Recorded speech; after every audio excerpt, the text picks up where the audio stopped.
Safe travels, sir. Lin Zaiasu walked back to the backyard with measured steps. The seventh princess jumped up and hung onto his shoulder. Honger and Kinger bowed their heads directly, and several maids pruning flower branches in the backyard also hurriedly bowed their heads to work, trying not to steal glances. Seventh princess, you. Don't call me seventh princess. If outsiders hear it, they'll think you've abducted the imperial princess. The seventh princess whispered in his ear, which was probably the advantage of her always being close to Lin Zaiasu upon meeting him. When the two were together, they mostly spoke in hushed tones, so others couldn't hear. Lin Zaiasu thought her reasoning made some sense. The title princess was thrown around carelessly in this world. Both races and the imperial family had princesses. Being a government official himself, calling someone who was always hanging on to him a princess could easily cause misunderstandings. Then what should I call you? You can call me Fufu. Fufu, isn't that a bit corny? That really is my name. My elder sister is called Fufeng, and I'm called Fufu. If the elder sister is called Fufeng, then she's the concubine of the seventh prince. Now Lin Zaiasu basically understood why this concubine insisted on visiting with the seventh prince, while also bringing a very obvious scrutinizing gaze when looking at him. This had a dual nature. On the one hand, she was examining a compatriot of her prince. On the other, she was evaluating her future brother-in-law. Fufu, that's actually your name, it feels so perfunctory. The seventh princess giggled and explained. The main reason was that she had too many siblings, 13 brothers and 6 sisters. The names like Fufeng, Fujiu, Fuxian, Fudi, Fudong, and Fuxi were all used up. When it was her turn to be born, her father mused aloud. Fu. He didn't immediately come up with a suitable name, and the elder in charge of records already noted it down. The clan leader names the seventh princess, Fufu. The clan leader hesitated for a while, embarrassed to admit he had a mental block, clapped his head, and decided to go with it. Thus she was named Fufu. All right, Fufu, Lin Zaiasu said. Tomorrow I'm heading to Jiangnan, you should. I'm going to Jiangnan with you. Lin Zaiasu was slightly stunned. Isn't that inappropriate? I'm leading troops, bringing a wombat with me seems a bit unrealistic. No worries, I'll disguise myself as a man and become your attendant student. In the day, I'll make tea and pour water for you, and at night, it's up to what my brother Su likes. Fufu's cheeks turned red, her voice quivering. This little vixen. Oh well, going to Jiangnan is a tough journey. Having a charming girl by his side would be quite delightful. Lin Zaiasu nodded. As he nodded, Fufu immediately sat on his thigh, wrapped her arms around his neck, and rubbed her pointed chin on his shoulder. Hey, where's your senior sister? She went back. Brother Su, did you ever do anything beastly with that senior sister? No, absolutely not. I kind of don't believe it. I saw your senior sister looking at you very fondly. Is it as captivating as the way you look at me? No, no one in the world loves my brother Su more than I do. Fufu's little mouth gently moved closer. Brother Su, shall we kiss? Lin Zaiasu glanced around. The girls were all busy working. Well, idle hands are the devil's playthings. Savoring it slowly. Fufu's body softened inch by inch, while Lin Zaiasu was the opposite. The day was short, and time flew quickly in the tender embrace of Fufu. The night was long. Fufu didn't want to go next door, insisting on cuddling in his arms to sleep. As she snuggled in, 2 little figures in Lin Zaiasu's mind fiercely debated all night. One said, damn the legend, her legendary ancestors haven't evolved the heavenly fox physique in 3,000 years. What's the use of expecting anything from her as a 5-tailed spirit fox? Just do what needs to be done. The other said, it's easy to do it, but if the Tianhu ancestor demands you return her palace sand tomorrow, do you have that defying skill? And so it repeated until dawn. When dawn broke, it was the day Lin Zaiasu set for going to Jiangnan. Fufu wrapped her arms around his neck and her lips came up to his. Brother Su, from now on I'm the attendant student. We can't be affectionate during the day. After finishing, Fufu gently raised her wrist, and a bracelet emitted a mystical light. Her figure changed into that of a green-robed scholar. With the naked eye, all traces of Fufu were gone. This transformation technique was a different branch entirely. Strictly speaking, it wasn't a transformation technique, but rather an illusion technique. Fufu, this bracelet of yours is quite miraculous, Lin Zaiasu marveled. Even though she transformed into a student, there was no need to change her name. as Fu Fu had a highly nonchalant nature and was unisex. Fu Fu smiled lightly. My grandmother left this to me. My mother wasn't willing to give it to me back then, but I insisted. It has many marvelous uses, disguise technique being the most common, and with this method of disguise, even a great power of Tao might not see through it. Is that right? Lin Zaiyasu activated his heavenly Tao wisdom eye. Upon activation, Lin Zaiyasu was stunned. He could see her true form. Heavenly Tao wisdom eye could perceive the world, which was normal for him, but previously, without a point of reference, he didn't know how impressive it was. Now he had a benchmark. She said this transformation technique couldn't be seen through by a great power of Tao. But he could. Does this mean the Heavenly Tao wisdom eye surpasses great power of Tao? The skills acquired at Liu Lin Temple back in the day. Heavenly Tao wisdom eye, human Tao orchid heart, are indeed high-end, appearing increasingly sophisticated. And these two abilities are just 2 drops from the dew, falling off 13 leaves. Chapter 698, Chapter 656, Go to Jianan 3. The dewdrops on these 13 leaves were originally meant for the beauty inside the crystal coffin. Having intercepted 2 drops halfway, the results were already so miraculous. What about that woman? She inadvertently received 11 drops. Who is she? Where is that world? Could it be that is Kang Yuan? In the world, only Kang Yuan possesses such unfathomable abilities, worthy of that lofty, one abyss, that remains unchanged for 1,000,000 years. Thoughts drifted through Lin Zaiasu's mind. He extended his hand to grab Fu Fu. Let's go. With a swish, they soared upwards. However, Lin Zaiasu clearly felt a peculiar aura emanating from Fu Fu, originating from her magical bracelet. Her ability to traverse the void had nothing to do with him. This bracelet could originally enable her to perform the Linkang step void. This might be the second function of this miraculous bracelet. Upon entering Zhen Heaven Pavilion, Lin Zaiasu presented his official seal and official certificate. Lei Tianlun, the Zhen Heaven Pavilion master, greeted him once again with clasped hands. Mr. Su, the town level 7th battle team is ready for inspection. He did not waste words on discussing the identity changes of Lin Zaiasu and Li Chengyan.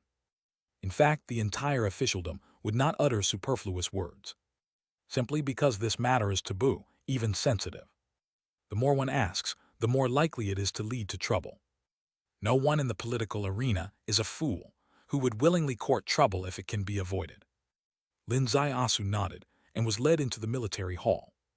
Zhen Heaven Pavilion has 8 halls, with the military hall being one of the larger ones. Inside, there was a strong martial atmosphere. The master of the military hall, Li Yafu, came to greet them in person. He lightly raised his hand, pointing to a military flag. Behind the flag, a door opened. Lin Zaiasu stepped through, entering the most essential part of Zhen Heaven Pavilion. The vast expanse spread out before him, clouds flying across the sky, warships hovering on the horizon, armies trained in the wilderness, the sound of battle wafting from the distant winds, stirring the soul. Beyond the military hall, there was the general selection platform. Below the platform stood an army, numbering about 3,000. The people were like dragons, and the flags boiled.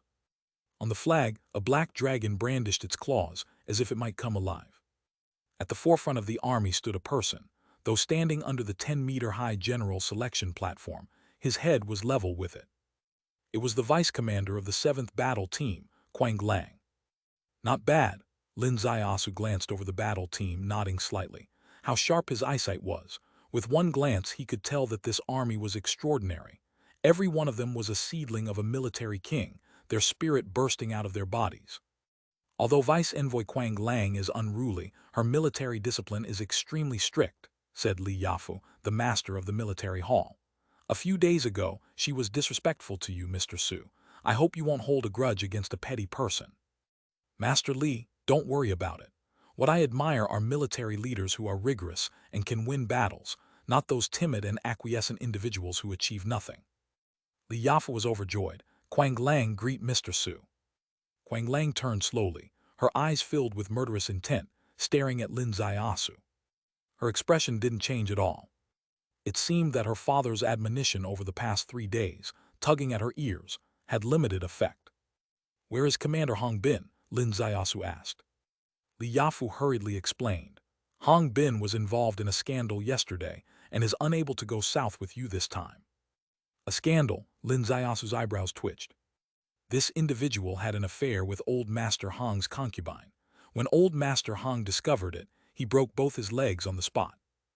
The explanation was painful for Li Yafu, the master of the military hall.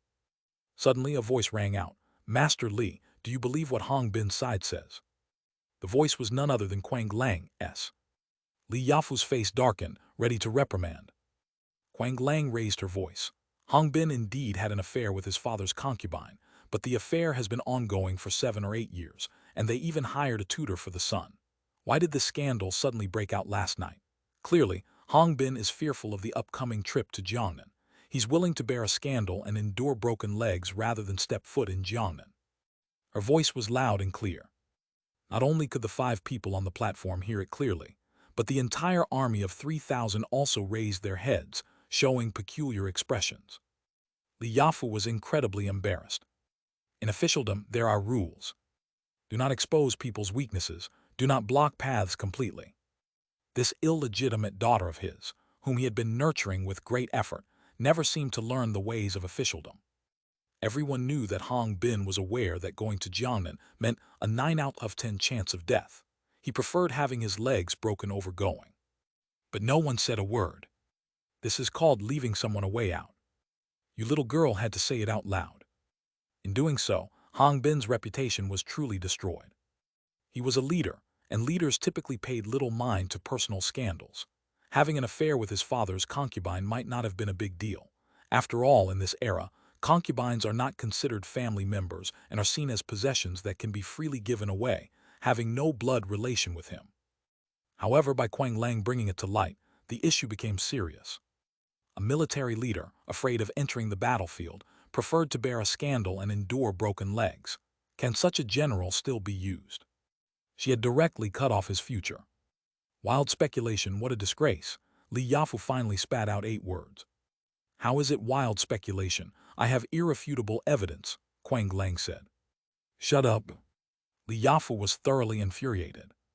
Lin Ziyasu, however, smiled. It's all right. This battle team will be under the full command of General Quang Lang. With that, a fervor ignited in Quang Lang's eyes. Chapter 699, Chapter 656, Go to Jiangnan 4. The 3,000 warriors below all wore expressions of delight. Li Yafu frowned slightly, and his gaze turned to the Zhen Heaven Pavilion Master, Lei Tianlun. Lei Tianlun pondered for a moment. Mr. Su is about to embark on an expedition. The commanding general is injured and cannot lead the troops, so the military affairs cannot be taken lightly. Let Quang Lang take over the role of chief envoy. Li Yafu's heart was pounding. This illegitimate daughter had repeatedly offended Mr. Su, but surprisingly, Mr. Su disregarded the past and even suggested she take full command of the 7th Squad. This is a blessing in disguise for her. As her cheap old father, he was happy. Since the Pavilion Master has spoken, it was appropriate for him to announce the appointment. The Pavilion Master has ordered Quang Lang to take over the position of Chief Envoy of the 7th Squad from today. During this expedition to Jiangnan, all military orders from Mr. Su must be thoroughly executed. Quang Lang raised her head, received. The 3,000 warriors shouted in unison, Good! Good! Good! Seeing how spirited the 3,000 warriors were, Lin Ziyasu smiled. It seems that although General Quang Lang trains harshly, she still has the army's admiration. That's exactly what this officer needed. Thank you, Mr. Su, for your understanding, Li Yafu bowed. Prepare 50 warships, each with 60 soldiers and 1 military flag. Following Lin Ziyasu's instructions, 50 warships were in position, each holding a military flag on board. Theoretically, a warship can accommodate thousands of people, and usually when large armies patrol, this is indeed the configuration. 1,000 is the standard size for a battalion. It can display the military might of a grand army on a warship. Traditionally, with this force of 3,000 from the 7th Squad, only 3 warships are needed. But Lin Ziyasu insisted on 50 warships for this matter. Zhen Heaven Pavilion naturally did not dismiss his request on this trivial matter and provided 50 warships. However, the crew on the ship appeared sparse, only forming a small team in number. Nonetheless, the moment the flags unfurled and 60 people stood on the deck, The military aura was still prominent. Lin Zaiasu brought Fu and rose into the air, boarding the flagship. The flagship held nearly 100 people. Commander Quang Lang, with a standard squad of 60 people and an additional 40 bodyguard soldiers. In terms of combat strength alone, they are extraordinary. The bodyguard squad leader, named Zhang Tao, is at the Enlightenment God realm, while his 40 subordinates are all at the body Enlightenment level.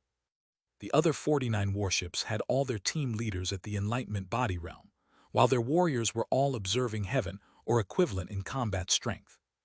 The warships soared into the air, heading south.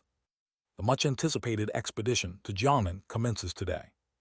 Lin Zaiasu sat at the tea table, holding a cup of tea handed over by the green-robed scholar, and his gaze swept in all directions, feeling extremely pleased. Blood Trace, can you imagine? I now lead an army of 3,000, each with combat strength not inferior to yours. Moreover, there are over 100 giants of the Enlightenment realm.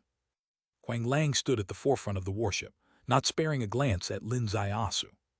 She is someone born to fight and never hides her disdain for pretty boys. 3 days ago, when Li Chengyan entered Zhen Heaven Pavilion with a pretty face, she was instinctively uncomfortable. So she didn't have a good expression towards Li Chengyan. Later, upon learning that the pretty face was a disguise, she was slightly taken aback, wondering why this pretty face was so annoying. Turns out it was a fake face. The real face beneath that fake one might lessen the discomfort, perhaps. Today she saw it, and upon seeing it she was somewhat distressed.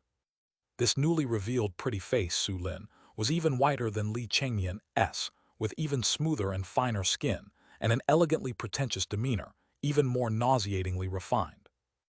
I must be really out of luck, having to accompany such a pretty face on a long journey to Jianghu, and still have to listen to him in everything. He knows nothing about military affairs. However, she couldn't resist, because it was precisely this pretty face's suggestion that allowed her to become the chief envoy of a squad for the first time. Being a chief envoy is her greatest wish. The main reason is that, as a vice envoy, she could not act independently in anything and nearly suffocated. All right, seeing the kindness this pretty face has shown to Auntie this time, when you go to Jiangnan, as long as you're not blindly commanding, Auntie will try to endure. Chapter 700, Chapter 657, Fu opens the creation gate. Sir, the team has left Beijing. What is our destination? Please advise, sir, Zhang Tao spoke. He is the personal guard captain, originally not part of this squad. Lei Tianlin worried that Lin Zaiasu might not return once he ventured to Jiangnan, and thus specially delegated elite troops from his own personal guard team to temporarily assist Lin Zaiasu. Of course, he also carried a share of other roles, such as playing the role of a strategist for the team, making up for the lack of experience of these two inexperienced young fellows. Lin Zaiasu said, "File Mansion." File Mansion. Zhang Tao was taken aback. Sir, are you targeting the Dongxuan sect? File Mansion, the most famous sect is the Dongxuan sect. Lin Zaiasu nodded slightly. Acknowledged. This acknowledgement prompted Zhang Tao to speak. Sir, I strongly suggest that you do not choose the Dongxuan sect as the first target in your expedition to Jiangnan. Oh, why? Lin Zaiasu asked. Standing on the deck, the towering Quang Lang cast his gaze down, clearly interested in the topic. Zhang Tao lightly swiped his hand, forming a soundproof barrier with the air behind him. Thus began the discussion. Originally being the deputy captain of the Zhen Heaven Pavilion's personal guard, he was responsible for gathering information. He knew that Mr. Su's expedition to Jiangnan was under the guise of clearing accumulated cases from the Ministry of Justice. Therefore, the choice of targets was particularly important. In his opinion, Lin Zaiasu should choose cases where the perpetrator's status was not too high, such as outer disciples of sects. This way, when he visited, the sect might hand over the culprit to avoid escalating the matter, creating a win-win situation. The emperor would be pleased, Mr. Su would earn merit, the sect would maintain its reputation, and the world would acclaim it. What's not to love? But the Dongxuan sect isn't like that. There was only one accumulated case involving the Dongxuan sect's Ministry of Justice, concerning the Saint Heir Hefei. Why would they hand over the Saint Heir? The result would certainly be no result. The first shot of the Jiangnan expedition, a misfire. How would the drama unfold thereafter? This is Zhang Tao's consideration, blending human nature and the characteristics of this era, revealing his concerns honestly to Lin Zaiasu. Lin Zaiasu held his teacup. I understand Captain Zhang's intention. You propose that we choose a few minor offenders to give the sect a way out, as well as ourselves, to simply go through the motions, correct? Sir, this might be the only operable option at the moment, Zhang Tao said. Lin Zaiasu slowly raised his gaze, looking upwards, where Quang Lang's weathered face was. Quang Lang, what do you think of Captain Zhang's suggestion? Lin Zaiasu asked. Quang Lang replied coldly. Just like how high-ranking officials behave when visiting provinces, cowardly, hypocritical, shameful. Zhang Tao's expression changed. Quang Lang, you. Lin Zaiasu raised his hand, halting them. Both directed their gaze towards him, awaiting his final decision. Lin Zaiasu said, Captain Zhang's proposal is well-intentioned, while Quang Lang's attitude is clear and direct. They both align with their identities, which is comforting to me. Comforting? Both were puzzled. Was this reconciliation? Could this mud even be reconciled? Lin Zaiasu said, My expedition to Jiangnan is to suppress all vile forces. Hence, it cannot be like other officials just going through the motions. The harder the bone, the more it needs to be gnawed away, if necessary, even cleansing the sect directly. Quang Lang's eyes suddenly gleamed. Zhang Tao's face turned drastically. Sir. Lin Zaiasu raised his hand again. I know you want to say that with our strength, it is not enough to cleanse sects or tackle hard bones, but there's one method. We can leverage power. Zhang Tao frowned. Leverage power from whom? For instance, leveraging power from the heavens, using array path. Array path. All three present showed noticeable changes in expression. Indeed, there were only 4 listeners to this conversation. Zhang Tao, Quang Lang, Lin Zaiasu, and Fu Fu. Quang Lang, this is also what I've told you before about military path. It's not single combat but overall combat. Military formation defeating single troops is routine, and today, I want to tell you the military formation can be improved. Military formation, improved. Quang Lang locked onto him firmly. Quang Lang, hear my command. Deliver all 50 military flags into the ship's hold. Lin Zaiasu stood up, turned into the ship's hold with Fu Fu following closely. Quang Lang looked up at the sky, her gaze vacant for a moment. Suddenly, she stretched her hand sharply, grasping the gigantic military flag in front. As the fierce wind swept through, the military flag suddenly fluttered. Simultaneously, the military flags from the 49 warships surrounding them rose. Boom! Together with the flag in her hand, a total of 50 military flags shot towards the ship's hold with the force of a storm. Inside the ship's hold, Lin Zaiasu's face changed as the 50 military flags entered, carrying the sound of wind and thunder, shaking the heavens. This young lady aimed at her superior like a target. His hand flipped, ready to catch the flags. The sound of the wind stopped, and the 50 flags suddenly lost their ferocity, planting themselves before him. The densely packed flags blocked the entrance of the ship's hold. Even though the hold was exceptionally spacious, the 50 towering flags resembled 10 sky-reaching trees. Lin Zaiasu raised his hand slightly, and a stream of air hit a protrusion by the door, causing the huge door to close slowly. Inside the ship's hold, the light from the South Sea Pearl illuminated Fu Fu's face with radiant splendor.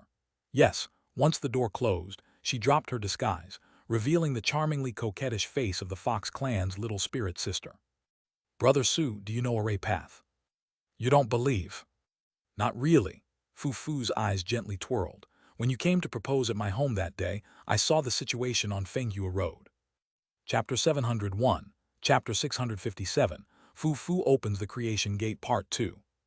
Fenghua Road, Formation Magic. When Lin Zaiasu crossed Fenghua Road, he fell into every single trap laid by the Array Path without missing any. This sent a very clear signal to the world. He knew absolutely nothing about array magic. Lin Zaiasu laughed. At the time on Fenghua Road, I was just thinking of using the power of the array to solidify my physique. I never intended to break the formation. Fu Fu suddenly understood. I almost forgot, you have a very powerful body, my third sister once. The voice was cut off. What happened with your third sister? Nothing happened, it's not important. Brother Su, what should we do? Lin Zaiasu raised his hand, a long sword in hand. As the sword appeared, green light shot out, and in the enclosed cabin bizarre rays seemed to manifest, landing on the army flagpoles, lighting up one by one, accepting these patterns and then slowly returning. Fu Fu pressed her hand against her chest, gently exhaling a breath. She almost let slip. Her third sister saw his powerful physique, and for a moment considered him principled enough to potentially make him her brother-in-law under one condition: she must occasionally borrow his strength. She couldn't tell him about this. Her third sister is so beautiful and alluring. If he knew her intentions so directly, he'd surely get involved with her. Getting involved with anyone else isn't much of a concern, but the risks of entangling with her third sister are too great. She practices the heavenly fox charm technique. None of the people who have lain with her lasted longer than a fortnight. The 80 current lovers she has, despite being hand-picked as the strongest and most robust, all eventually had their foundations broken, effectively incapacitated. An hour passed, and Lin Zaiyasu sheathed the long sword. All 50 army flags were inscribed with array patterns. This time, the inscription was different from before. Previously, array crystals were used, but this time it was army flags. Because the material of the army flags was extraordinary, they needed to be connected to other flags, inherently possessing characteristics of array crystal pillars. He directly used the flags as array crystals, inscribing an array that left a legend in that world: Heavenly Yin-Yang Chaos Array. The door opened. Lin Zaiyasu waved his hand. All 50 army flags flew up at once, leaving 50 holes in the cabin. These holes were like the pits on Quang Lang's face. With a glance, Quang Lang saw the 50 army flags fly toward her, reaching out to catch them. Suddenly, her whole body shook. She felt the immense power emanating from the flags. Could this pretty boy also possess such great power? Her hand waved, and 49 army flags returned to their original positions, leaving one flag in her hand. Briefly sensing, she seemed to feel changes in the flag, but the specific nature of those changes was still unknown to her. "Target file mansion," Lin Zaiyasu said. "Call me when we arrive." "Yes," Zhang Tao bowed. Lin Zaiyasu turned and entered the cabin. The door was slowly closing. However, natural light was still flowing in. Fu Fu had opened a small door which led to a bedroom. This bedroom was quite luxurious because it was the commander's room. Inside was an opulent big bed, a delicate coffee table, and a window through which white clouds could be seen drifting by. Fu Fu ran over and clung to his shoulder. "Brother Su, from here to File Mansion takes at least 5 hours. Do you want to rest?" "Come." Lin Zaiyasu gently folded his arms, hugging her onto the bed. Fu Fu was extremely excited and joyful. Brother Su seemed to have changed his mind. It looked like he was about to take her, her first time being on a battleship. Just imagining it was thrilling. But why did Brother Su lie down and just hold her to his chest? He didn't even take off any clothes. Yet that didn't matter. Fu Fu already had some experience. Stirring up emotions, it actually wasn't that difficult. A little kissing and he'd be fervently passionate. Following the thought, she acted. Her lips lightly fell, like sparks igniting an oil depot. Originally, Lin Zaiasu's legs were hanging over the edge of the bed but suddenly curled up, and Fu Fu, who was propping herself up on his chest, felt a peculiar electric current surge through. Her hands went weak and she leaned forward. "Fu Fu." "I've thought of a way. Maybe we can lift the mysterious power sealed in your heavenly fox palace sand." Fu Fu was thrilled, electrified. Brother Su truly wanted her. Waiting for the heavenly fox palace sand's mysterious power to slowly be extracted naturally was unbearable. He wanted to accelerate this process and claim her sooner. "Don't worry about it," Fu Fu whispered into his ear. "Good brother, ignore it." "I can't ignore it. What if your heavenly fox body is damaged because of my impulse? That would be too great a loss." "That's just a legend. It's said that only our sect's founding ancestor managed to achieve it. Since then, each generation has had a few disciples with heavenly fox palace sand, but none have succeeded." "Anyway, I'll just try," Lin Zaiyasu said. "You relax." "Okay, sure." Lin Zaiyasu gently embraced her, his lips landing on her brow. With that contact, his primordial spirit entered her body. What was he doing? He was experimenting. What was this experiment? Testing whether he could find her gate of creation. The gate of creation originated from a whimsical person from Myojung who proposed the concept, but he couldn't implement it because finding the gate of creation on a person's body takes extremely keen insight. Using this theory, combined with his incredibly precise insight, Lin Zaiyasu succeeded with 2 people: Yixiang and Blue Demon. Once the gate of creation is opened, All barriers in the bloodline are cleared away. Chapter 702, Chapter 657, Fu Fu opens the creation gate Part 3. The true essence of the bloodline is fully activated. This is actually similar to the Tianhu Palace Sand. The Tianhu Palace Sand is a human body secret realm. The secret realm connects her entire body's blood vessels, sporadically activating some of its powers. As a result, she grew up with 4 spiritual tails, evolving from a 1-tailed green fox to a 5-tailed spirit fox. This is all activated in a natural state. If the gate of creation is opened, it would impose a nirvana-like intense stimulation on the bloodline. Perhaps this secret realm's door would fling open and release all its power. At that time, wouldn't the little fox in his arms be ready for consumption? So the reason to help her unlock the shackles is ultimately for himself. Fu Fu doesn't have this understanding. There's no way she could imagine that Brother Su is conducting an experiment on her. But she is easily satisfied, and with her heart's desire kissing her forehead, she feels so comfortable. Her body snuggles even closer. The two display the appearance of an intimate couple in love in the mortal world. Suddenly, Lin Ziaosu's heart skipped a beat. His primordial spirit had a certain sensation.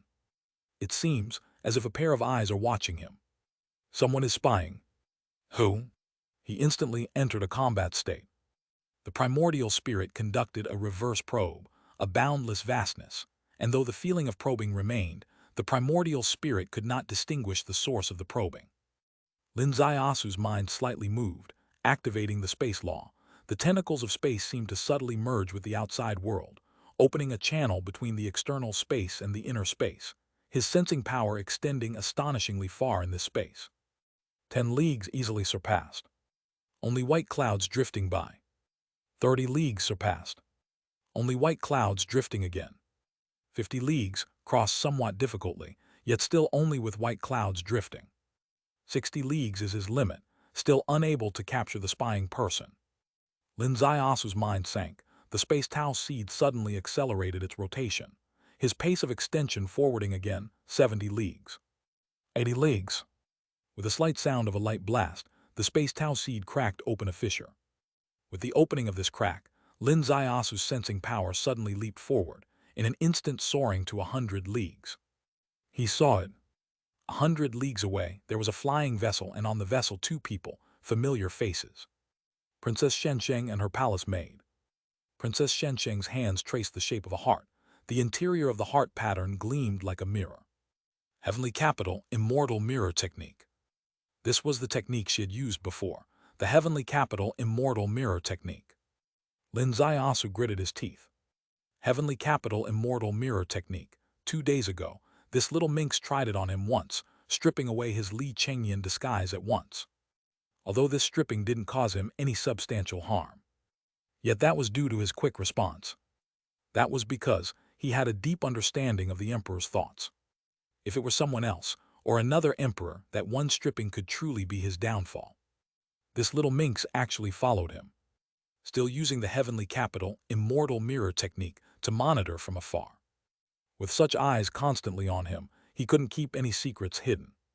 How to eliminate this major threat? Lin Ziaosu recalls the Heavenly Capital, Immortal Mirror Technique's cultivation characteristics. Holy technique, break upon losing purity. Upon this thought, Lin Ziaosu's hand moved.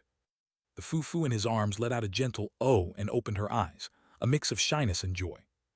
Lin's fingers engaged in some maneuvers, no longer limited to the surface of the clothes. Fu Fu was shivering all over. 100 leagues away, Princess Shensheng sat at the bow, her fingers slightly trembling. This bastard, that's truly despicable. On that day, she was severely reprimanded by her father, losing face completely. On this trip leading troops to Jiangnan, he still brought along a maid, and dared to take the maid into the bedroom during the march and play such tricks. Moreover, the play became increasingly excessive. As the esteemed imperial princess and the Tiandu saintess, she's watching a man and a woman doing this. This was too embarrassing. This was too obscene. The worst is, as their actions deepened with all sorts of unbearable scenes, Princess Shensheng felt her whole body heating up, as if countless ants were crawling all over her. As this feeling came, the immortal mirror technique became increasingly blurry. Princess Shensheng's heart suddenly jumped, revealing the core secret of the immortal mirror technique, the holy technique. Holy body, holy eyes, holy heart. Only then could one see through the worldly dust and see people as if they were objects in a mirror. Once losing these purities, the immortal mirror technique would also become clouded. Is her heart losing purity? No, it's not the heart losing purity, but what's seen is inherently too vile. Suddenly, Lin Zaiasu's fingers slowly withdrew. A drop of crystal-clear water appeared on his fingertip. There's absolutely no water in the room. Why is there water? Princess Shansheng, momentarily bewildered, suddenly sensed a strange feeling from a certain place on her body, and she suddenly understood. This water came from that place. Oh my God, too obscene. Unbearable. Lin Zaiasu flicked his finger lightly. The drop of water shot into the void. In reality, it merely hit the wall, but in Princess Shanling's mind, this drop of water directly shot to her face. With a light poof, the immortal mirror created by Princess Shansheng shattered to pieces. She was utterly stunned. Princess, did you see something? Your face is so red, the palace maid asked beside her. Nothing. Princess Shansheng took a deep breath. I'll go meditate for a while. She went into meditation. Her mind entered meditation, and in her sea of consciousness, a mirror turned over. The mirror's surface was completely filthy. Chapter 703, Chapter 657, Fu Fu opens the creation gate Part 4. The Shanling Saintess sighed silently and began the restoration of the immortal mirror technique. Repairing this mirror is a hair-raising task for anyone, because a tainted immortal mirror signifies a tainted state of mind. It can't be wiped clean. The only way to repair it is to adjust one's state of mind. Only when the heart is devoid of objects will the immortal mirror technique regain its clarity. But how can she achieve a peaceful state of mind? This detestable person did something so filthy in front of her that it was incredibly stimulating for a young girl. Even if the mind forces itself to clear, such bizarre sensations will appear at the nerve endings. She tried several times but didn't succeed. Princess Shansheng withdrew from the retreat state, gazing at the distant floating clouds, gritting her teeth deep inside. On this journey to Jiangnan, if you have the guts, don't die. I will personally kill you, then my state of mind will be absolutely peaceful. Lin Zaiasu flicked away, moisturizing water with one finger, and the bizarre sensation disappeared. A smile appeared on his face. Don't you like to use immortal mirror technique to peep? I'll let you see to your heart's content. The immortal mirror technique is tainted, isn't it? Next time you watch, I'll give you something even more stimulating, making your legs tremble and unable to stand. From then on, whenever you use immortal mirror technique, you will unconsciously think of little movies, indirectly disabling this magic. This big move was to fight magic against the Shanling Saintess. However dirty it comes, however stimulating it gets. How could Fu Fu bear it? The whole person, like an octopus, tightly embraced him, mouth half open, completely in a state of reaching whatnot to the peak. Lin Zaiasu eased up and Fu Fu wouldn't have it. Good brother, come quickly, come. This come isn't just an ordinary come. Lin Zaiasu forced his mind to focus, concentrating his primordial spirit on one point. Don't get any wrong ideas about this point. It's not what you think. It's the spot where he put in so much effort to find the convergence point of energy. If Mai Ojiang's theory is correct, and if his experiment on Yixiang and Blue Demon is effective, this point is her gate of creation. True Qi was poured in. The gate of creation opened. Fu Fu gasped lightly, Brother Su, it hurts. You need to synchronize that point of pain with Tianhu Palace sand. Fu Fu's true Qi moved, and the color of Tianhu Palace sand suddenly changed. It seemed to pass through red, orange, yellow, green, blue, and purple in an instant. The change wasn't just in color. This magical foxtail seemed to move. Fu Fu gasped lightly, Brother Su, I think I've grown another spiritual tail. Touch it, I can't move. Lin Zaiasu really touched it. As he touched, Fu Fu cried out, Not that one, you bad person behind. The second time he touched the right spot. On the edge of 5 spiritual tails, there was a small nubbin.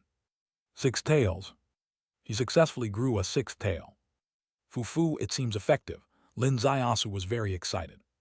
Why is this? Fu Fu was completely incredulous. The point I found, called the Gate of Creation, opens your body's secret realm and connects it with your body, stimulating the bloodline to the greatest extent. You've already grown 6 tails, and given enough time, You may grow 7 tails, 8 tails, even 9 tails. Fufu bounced up, extremely surprised. So dear little Fufu, don't tempt me to make mistakes lightly. Wait until you've grown 9 tails, then it's not too late for you to tempt me to make mistakes. Who tempted you? You tempted me. You even touched there just now. It's killing me. Who's going to endure that? Fufu panted lightly in his arms. 5 two-hour periods passed in a flash. At least in Fufu's perception, they passed particularly quickly. Zhang Tao opened the outside cabin door slightly and bowed. Master, File Mansion has arrived. Good. Lin Ziasu and Fufu left the room. Fufu transformed again into a green-robed scholar. There's no denying that this heavenly fox bracelet is too powerful. Her transformation didn't leave any trace. Of course, to ordinary people, this seemed unchanged. Lin Ziasu viewed her with the heavenly Tao wisdom eye and saw that this girl's changes were too profound. Her chest lifted, waist narrowed, face flushed, eyes never leaving his face. The expression in her eyes was boundless affection. Is this the result of that earlier manipulation? Or is it the result of opening the gate of creation? It's unknown. He only knew that he was somehow looking forward to her growing 9 tails as soon as possible, fulfilling the wish. As for whose wish that wish was, hers, his, Kinkyu's, or everyone's, that's temporarily ignored. Looking outside the warship, Lin Ziasu secretly sighed. This place in the world is truly a feng shui treasure land. Chapter 704, Chapter 658, Dongshuan Sect, Heaven's Wrath, People's Resentment. The mountains are high, the forests dense, clouds and mists float in motion. The great river surges with white fog enveloping it. A blue warbler crosses the sky without disturbing the fourth realm, and the ancient city stands tall and serene. This is the norm for this era and this region. The mountains look like mountains, the water like water, and the city like a city. Master, the region of Jiangnan is divided by the Chu River, with File Mansion as the gateway to the north, under Heju's jurisdiction. Zhang Tao said, should we first visit the prefectural magistrate mansion 300 miles away in Heju to meet Master Song, or head straight to the Dongshuan sect? Lin Ziasu spoke. All those above the Enlightenment realm gather completely. With a swish, 100 Enlightenment realm cultivators simultaneously appeared before him, including all the captains from the other 49 warships. Lin Ziasu said, Generals, I know that under General Quang Lang's training, you are all battlefield warriors capable of taking on 100 enemies, and you have always believed in ceaseless killing so long as there are enemies. However, war is an art.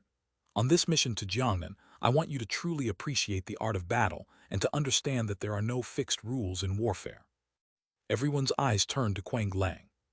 Quang Lang's brow slightly furrowed. Lin Ziasu's first few words she liked to hear. However, why didn't she like the latter part? What does it mean to truly appreciate the art of battle? Even if she didn't understand what art was, she got the gist of it. It meant that her previous battles were rudimentary and coarse. Lin Ziasu seemed to sense her displeasure and looked towards her. Quang Lang, don't be quick to express your opinion. First, execute the 3 battle instructions according to the route I set, without deviating a single step. If any of them are ineffective, you will be in charge of the subsequent troop commands. How about that? Quang Lang clasped her hands. All right. Good. The plans for the campaign against the Dongshuan sect are as follows. After setting up everything, the generals looked at each other in dismay. Captain Zhang. Present. Enter File City with me. Yes. With a faint sound of swish, the 3 leaped from the flagship, cutting through clouds and fog directly into File City. These 3 were Zhang Tao, Lin Ziasu, and their close combat Bagbeg Bear. Oh, not in the form of a Bagbeg Bear now, but Fufu, the green-robed scholar, as they entered File City. The others, high above, remained hidden and on standby. File City, the capital of File Mansion. The city is ancient, yet extremely prosperous. On the streets, there's a never-ending flow of peddlers and passerbys, Jianghu cultivators, horse-drawn carts and ox carts. On both sides of the street, there are restaurants, brothels, and street vendors shouting their wares. Judging by appearances, it was a picture of a thriving world. Zhang Tao whispered, does the master enter the city in plain clothes now to observe Magistrate He Zhang's governance? Lin Ziasu nodded slightly. Although local sects are powerful, if they want to penetrate into the populace, they need a handle, and the most common handle is the local government. Zhang Tao looked around. I find this city rather peaceful, Industries seem orderly and thriving, and it doesn't seem like many Jianghu forces are involved. Lin Ziasu chuckled softly. So, by your observation, this Lord Prefect is governing quite well. That's not just my opinion. Every time the court officials go to Jiangnan, they bring back views on the governance of Jiangnan's mansions, and He Zhang is consistently rated quite well. This is the tragedy of this era, officials painting a rosy picture, superiors learning about the populace through officialdom, and everyone always sees the side others have meticulously prepared. Lin Ziasu said, "Let me give you some numbers and you will be alerted." "Please, sir." Lin Ziasu said, "Of the merchants you see on this street, half are directly or indirectly controlled by the Dongshuan sect." What? Zhang Tao halted abruptly on the street, his face showing intense shock. Not only the merchants, but also half of the fertile land within 100 miles along the river, outside, the city is controlled by the Dongshuan sect. Zhang Tao's scalp tingled. "Master, where did you get these figures?" "The sources come from the Dongshuan Saint Sun Hefei, who annihilated Elvi Manor. This shocking data was actually presented to the Ministry of Justice long ago, yet everyone focused on whether Hefei could be arrested for his crimes and overlooked the horrifying fact that the sect controls half of the city's resources." A great wave surged in Zhang Tao's heart. He had followed this case, but his focus had always been on the person, Hefei. This man destroyed Elvi Manor, killing 170 people, and was sentenced to execution by slicing. But as the Dongshuan Saint's son, upon committing the crime, he returned to the sect. The government's efforts to arrest him were futile. Every time they went up the mountain, the result was the same. The Saint's son was traveling the world, whereabouts unknown. They couldn't force or find him, so the case went unresolved. And that Saint's son was arrogantly provocative, often coming down the mountain, wandering under everyone's eyes, and when the Ministry of Justice pressed the matter, the officials returned to no result, and then he would go traveling again. This ridicule made Zhang Tao, as an official, wish to catch him red-handed and vent his spleen. Because his focus was entirely on this, he had overlooked the terrifying fact Lin Ziasu mentioned, that the Dongshuan sect effectively controlled half of File Mansion. Viewing the city from this perspective, Zhang Tao suddenly felt a bit ridiculous. City security seemed good because the Dongshuan sect controlled half the city, and half the city was their backyard. Why would they cause trouble? The Jianghu people were very well behaved, which was even easier to explain, because they dared not to be rash after intruding into others' backyards. Each day, seeing the city's commodities circulate and industries prosper seems fruitful, but the profits, half of them, end up in the Dongshuan stores. Lin Ziasu sighed gently. When any region's governance reaches the point where a sect controls half of it, it's a deadlock. The government can't collect taxes from the sect, so they have to relentlessly squeeze the ordinary people. The ordinary people sell their fields, lands, and children but still can't make ends meet, so they have to be the sect's dogs. Thus, the sect grows ever more bloated, and the vicious cycle becomes unsolvable. Chapter 705. Chapter 658. Dongshuan Sect, Heaven's Wrath, People's Resentment. Zhang Tao sighed deeply, unable to respond. If he were just an official in Beijing, he might think Mr. Su was being alarmist, thinking the world seemed peaceful and not as terrifying as he suggested. However, having collected extensive information, he knew clearly that everything the master mentioned was true. This is the common predicament of this world. This is also the shared predicament of the sect and the dynasty. If the dynasty were powerful, the people would have some vitality, but this dynasty is not so powerful, and in some ways, the sect is even more dominant than the dynasty. Because the dynasty has laws, the sect does not. The dynasty needs to maintain appearances, but the sect has no such concerns. The strong rule. The two massive grinders intertwine and compete in this vast world, with the people caught in between, ground from the front and back, always on the brink of crisis, hoping for something better. Is the government office just ahead? Lin Ziasu raised his finger slightly, pointing forward. Yes, is someone causing trouble? Zhang Tao said. Let's go take a look. The three of them briskly proceeded forward. In any world, trouble in the streets attracts onlookers, and it's no different here. Many people gathered around a specific spot, right in front of the government office. Lin Ziasu and his companions squeezed into the crowd and saw the opposing parties. On one side were two individuals, a man and a woman dressed in rather luxurious attire, resembling the offspring of a wealthy family. The man was a cultivator. Lin Zaiasu could tell at a glance that his cultivation realm was at the peak of peeping earth, just a step away from observing heaven, while the woman had no cultivation, clutching the man's sleeve tightly with a face full of panic, but quite pretty. On the other side were three people, dressed in unified attire, the clothing of Dongshuan sect disciples. Their cultivation was about the same as that of the wealthy young master. "Boy, if you know what's good for you, let go of my concubine," said one of the Dongshuan disciples. That wealthy young master was furious. "This is my wife. How dare you insult the Dongcheng Kui family?" Fu Fu's eyes widened. "Brother Su, they're fighting over a wife." His words were quite excited. Someone nearby spoke up. "The Dongshuan sect people are too much. This couple is indeed the second young master of the Dongcheng Kui family and his wife. I delivered Tofu to their home the day his father passed away and witnessed the couple with my own eyes." "Does the truth matter?" someone beside him asked. "The Dongshuan sect seizes shops, usurps land, and always fabricates facts, right?" "Careful with your words," someone quickly reminded. A Dongshuan disciple shouted, "You are the one insulting Dongshuan. This woman is the concubine I just bought a few days ago. Do you think you can steal her after just a few days? Is it so cheap? If no one believes, I have concrete evidence. My concubine has a black mole on her left breast and another on her lower part near the groin, which are easy to verify." A loud voice rang out from the crowd. "Now it's easy to verify the truth. Let her reveal those two spots for everyone to see clearly." The lady was trembling with anger. Master Q's face turned white. You're going too far. In broad daylight in front of the government office, how can you bully others?" The Dongshuan disciple stepped forward. "I act with integrity. Let everyone see the truth." With this step, he was right in front of Master Q, reaching out to grab the woman's clothes. Master Q was furious, swiftly drawing the sword from his waist and thrusting it forward. Thud! The sword accurately pierced the waist of this disciple, whose eyes widened in disbelief. Master Q's face also changed. His hand trembled violently as he pulled out the long sword, blood spurted out, and that Dongshuan disciple pointed at him with trembling fingers, then fell back.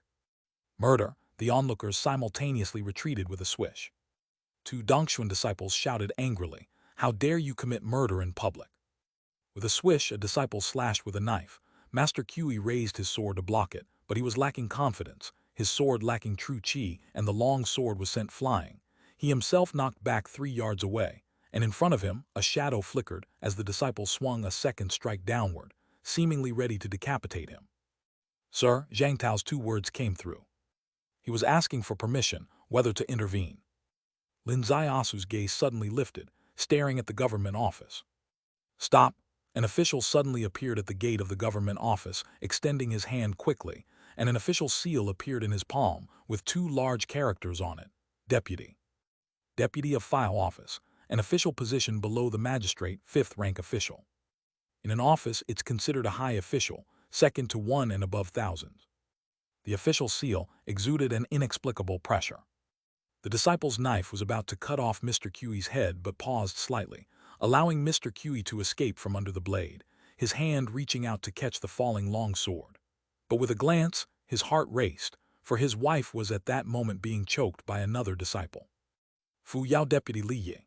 Zhang Tao gently exhaled, reporting this person's identity to Lin Zaiasu. Behind Lin Zaiasu, an elder's voice came. "The deputy is the person in the entire File mansion who can most independently advocate for the people. Now that he has arrived, things should improve." "Yes, if there's anyone who dares to oppose Dongshuan in File mansion, it's probably only him," said another voice. Both voices were extremely soft. "Deputy, sir?" The Dongshuan disciple slightly bowed. "It's a good time for you to come. This audacious person first seized a Dongshuan disciple's concubine, then murdered our disciples. Such an audacious person must face justice." "Exactly," another disciple said. "In broad daylight in the open sky, to forcibly seize a woman and dare to commit murder is simply robbery. How can File Mansion allow such outlaws to run rampant?" Chapter 706, Chapter 658, Dongshuan Sect, Heaven's Wrath, People's Resentment. On the outskirts, a group of people chimed in. In an instant, chaos erupted. Mr. Q shouted loudly, "Deputy, sir, this woman is my wife and was unjustly insulted. In my moment of panic, I protected her. It is in accordance with both reason and the natural order, my lord." Li Yi the deputy scanned the scene with his sharp gaze, having a rough understanding, and his eyes settled on that woman. Right or wrong, this woman can clarify with a single word. Tell me, are you the wife of this gentleman? The woman was about to speak, but suddenly the strength around her throat tightened, and she only managed to say one word. I. Then fell silent. The deputy was furious. Release her. Suddenly, a loud shout erupted from the crowd. This deputy maliciously favors the dastardly Kui family. On what grounds can right or wrong be decided by one woman's word? Exactly, wicked and ignorant women can also indulge in affairs. It happens. Are there malicious fabricated lies to escape the main family also taken as evidence? I've long heard that this deputy is blind and ignorant, unable to discern truth, and today I've witnessed it myself. Instantly, widespread uproar erupted among the people. Numerous voices emerged, all accusing the deputy. Deputy Li's face suddenly darkened. Silence. With this thunderous shout, the official seal in his hand suddenly shone with a brilliant golden light. An unrivaled powerful force swept across, forcing the Dongshuan disciple before him to retreat 3 steps. At this moment, a golden light shot up from within the government office. The moment the golden light rose, the golden light emitted by the deputy's official seal suddenly dissipated entirely. The golden light shook like a bridge. An official dressed in a 4th-rank official uniform stepped onto the bridge, standing midair above the government office entrance. Lord Prefect, several dozen people simultaneously knelt. These dozens, dressed in various attires from all walks of life, seemingly unrelated to the Dongshuan sect. But Lin Ziasu's sharp gaze quickly discerned that all these people were indeed connected to Dongshuan, and they were the ones who had stirred the crowd. My lord, Deputy Li bowed slightly. Speak, what happened? He Zhang, the prefect, spoke in a steady voice. Each of his 5 words emitted 5 golden lights from the prefect's official seal, making him appear godlike. The Dongshuan disciple stepped forward and knelt with a thud. My lord, my senior brother took a concubine, and just 3 days later this thief took her away. When my senior brother came to demand her return, this ruthless thief killed my senior brother in public. Forcefully taken women murder in broad daylight, the prefect roared in anger. This is lawlessness, arrest him. With a thunderous noise, a group of constables rushed to Mr. Kui, their chains clinking. Mr. Kui's complexion changed dramatically, and the sword in his hand trembled slightly. He was a cultivator, and the principle of a cultivator is to draw the sword in the face of danger. However, at this moment, in the secular world, facing government constables, to resist arrest was to oppose the government. My lord, the deputy suddenly turned. How can a judge be so biased? Exactly, Lord Prefect. These thieves are of the Dongshuan sect, they. Mr. Kui raged. Shut up, the prefect said. Throw him in jail, there will be time for you to speak. With a swish, 4 chains locked onto Mr. Kui's body, and he did not move, allowing the chains to bind him. He slowly raised his head. Lord Prefect, you can imprison me, but I have a question. How will my wife be protected? The prefect coldly responded. She is someone else's concubine and will naturally return with her sect members. Why should you worry? Mr. Kui took a deep breath. My wife to be taken into the den of beasts and monsters.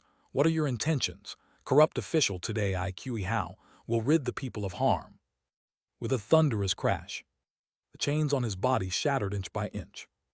Kui Hao gave a furious shout, and the sword in his hand turned into a sword light, pointing directly at the prefect in the air. The power of this sword, truly on par with the blood-trace king of the past. Yet this strike made the eyes of everyone in the crowd bright. This was the effect they had deliberately created. Of course, they knew Kui Hao would never let the Dongshuan sect take away his wife, who had no cultivation and would end up in their hands. With or without consideration, they all knew what would happen. As a cultivator, how could he endure? He would certainly resist arrest. And resisting arrest would give the government a reason to kill him. No one expected that Kui Hao would not only resist, but would attempt to kill the prefect, which was perfect. Seeing this strike about to hit the prefect, suddenly the prefect's official seal shone brightly. This brightness filled the sky with golden light. The golden light penetrated straight into the heavens. From the depths of the heavens came a low dragon roar. With the dragon's roar, an immense mighty force descended from the sky. Boom! Kui Hao's sword shattered inch by inch, and he spat a mouthful of blood far away, his entire body free falling from the sky. Those who dare kill an official, kill without mercy. As those words fell, the official seal became a sword light directly targeted at Kui Hao's forehead. The deputy was shocked, stepping forward, holding up his deputy's official seal, intending to block the sword.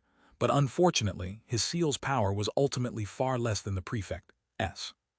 His seal flew from his hand upon contact with the sword light. The sword, transformed from the official seal, continued its course directly toward Kui Hao's forehead, not deviating at all. Kui Hao's eyes widened, filled with anger and resentment. His wife struggled suddenly, but to this Dongshuan disciple, her struggle was no different than a small earthworm caught in a steel clamp. The sword seemed destined to end Kui Hao's life. Suddenly, a sword shadow came from behind him, brushing past his shoulder, intercepting the prefect's official seal's strike head-on. The two sword shadows intertwined in the air, and the prefect's official seal shook violently from the heavy blow. Chapter 707, Chapter 658, Dongshuan Sect, Heaven's Wrath, People's Resentment.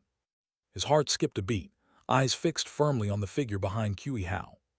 Behind Kui Hao stood a young and handsome man holding a peculiar official order. This official order, unlike his official seal, was shaped like a sword half a foot long. "How dare you!" The constables on both sides shouted angrily in unison, charging forward simultaneously. With a swish, two figures landed almost simultaneously in front of the constables. Boom! The constable team flew high into the air. Half of the field was completely cleared. Everyone's gaze converged, all landing on this young gentleman's face. The magistrate frowned slightly. "You are." This young gentleman was naturally Lin Ziasu. His hand flipped lightly. The token in his palm shone brightly, transforming into the shape of a long sword. Two large characters were clearly visible: Chief Inspector. Chief Inspector. Also an inspector, but of a higher rank. The Chief Inspector is of the 4th rank. On par with the magistrate, however, the Chief Inspector's 4th rank is a capital official, and among equals, capital officials outrank local officials. The magistrate was greatly shocked, suddenly landed and bowed deeply. "I, Prefect Fu Yao He Zhang, pay respects to the capital Chief Inspector." Lin Ziasu did not look at him, instead focusing on Kui Hao beside him. Kui Hao raised his gaze to meet his. "Kui Hao, is it?" Lin Ziasu said.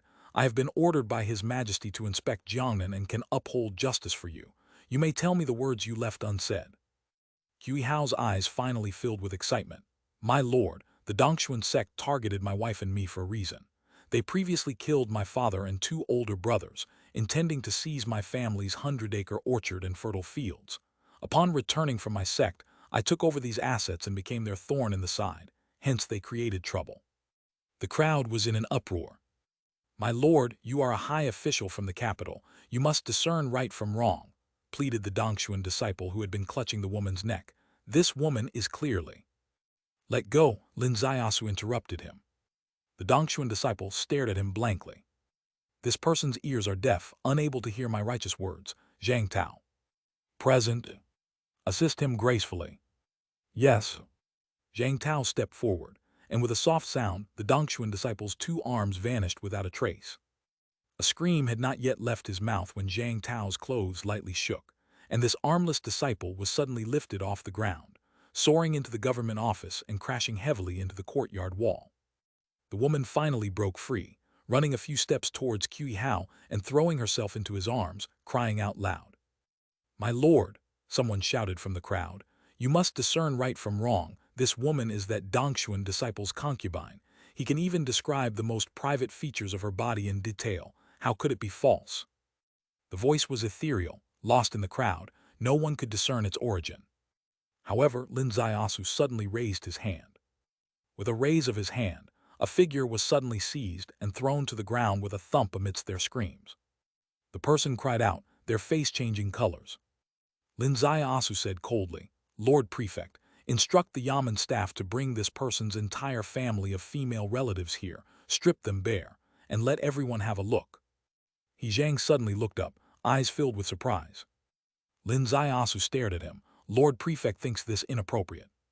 He Zhang took a deep breath. "My lord, as a high official of the capital, how could you do such a thing?" "Oh, so my lord also knows that one must not publicly undress women, exposing their privacy," Lin Ziasu said. "From this moment on, Let no one mention anything about private features like 2 black moles. Anyone who does, I will not hesitate to take your female relatives and show you firsthand what it means to do unto others as you would not have them do unto you." Silence fell over the entire scene.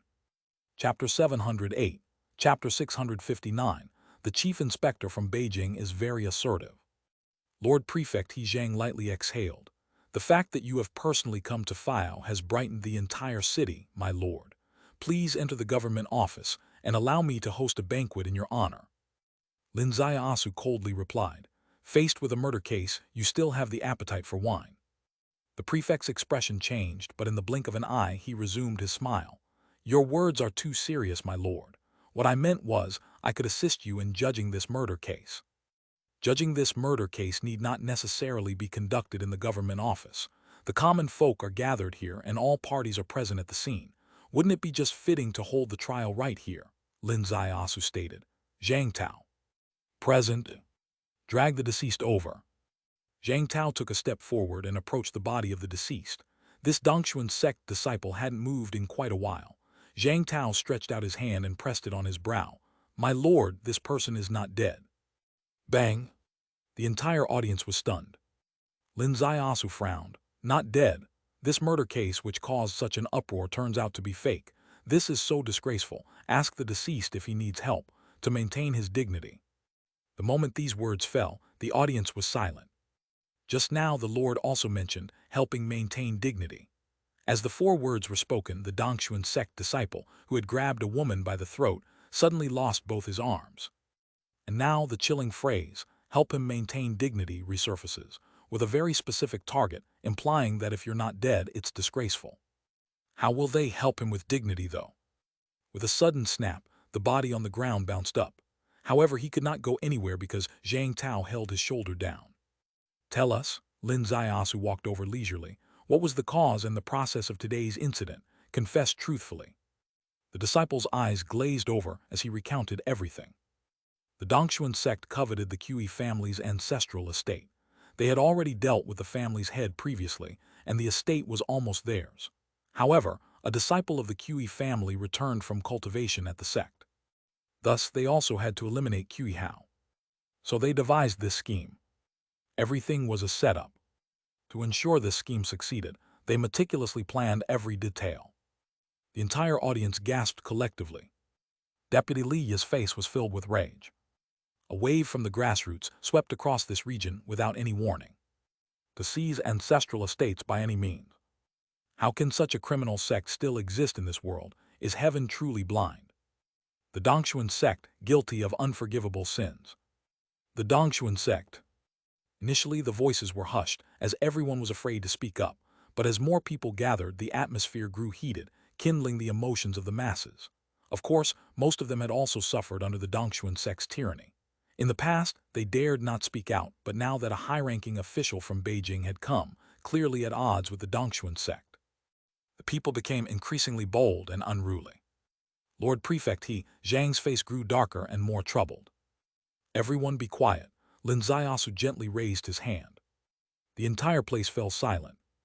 "Lord Prefect, do you not see that the Dongshuan sect's deeds have garnered immense public outrage?"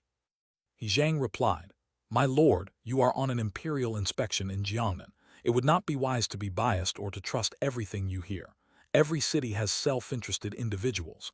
If a few complaints can condemn an entire sect, would the world not be in chaos?"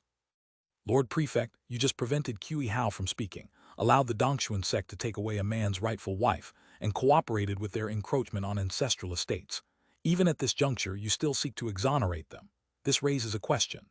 Lin Ziasu slowly bent forward, staring intently at the prefect. "May I ask, Lord Prefect, are you the parent official of this prefecture, or a loyal dog of the Dongshuan?" Lord Prefect He Zhang trembled all over. "Lord Chief Inspector, while I respect that you are from Beijing carrying out the Emperor's decree, it does not permit you to insult me impulsively before this government." "Insult, heh," Lin Ziasu replied. "You'll soon realize that my words are indeed mild." "Then I eagerly await your decisive actions." Lord Prefect He Zhang suddenly turned away. At the same time, Lin Ziasu suddenly turned away. The 2 fourth-rank officials now stood back to back. Lin Ziasu announced, According to the Great Wilderness Law, false accusers bear punishment. The Dongshuan individuals leveled false charges against Kui Hao, and the evidence is indisputable. Zhang Tao, detain all Dongshuan people present and abolish their cultivation. Yes. Zhang Tao extended his hand, and with apparent suction force from his palm, dozens of people were simultaneously captured from the crowd. The power in his palm was about to be unleashed. Once released, dozens would have their dantian shattered. Suddenly, from a distant high building, more than a dozen figures broke through the air. Each of their silhouettes was a magic body. The magical forms soared into the sky, casting shadows over the entire File City. These individuals were all powerful figures of the Dongshuan sect, stationed in this city. They normally remain unseen, but they emerge whenever an elite disrupts the balance. Today, their appearance brought a formidable sense of intimidation over the entire city. File City truly seemed like something grasped in their hand. Indeed, this was all about intimidation.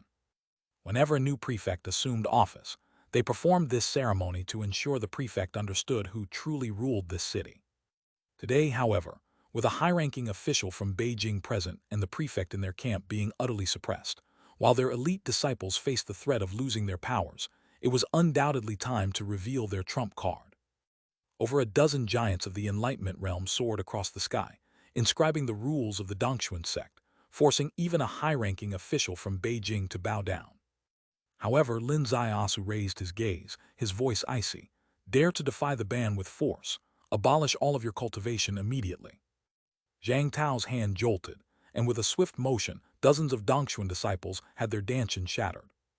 13 giants appeared in the sky, originally intending to prevent the disciples' powers from being broken, but unexpectedly, Zhang Tao was completely unfazed by their presence and proceeded with the breaking.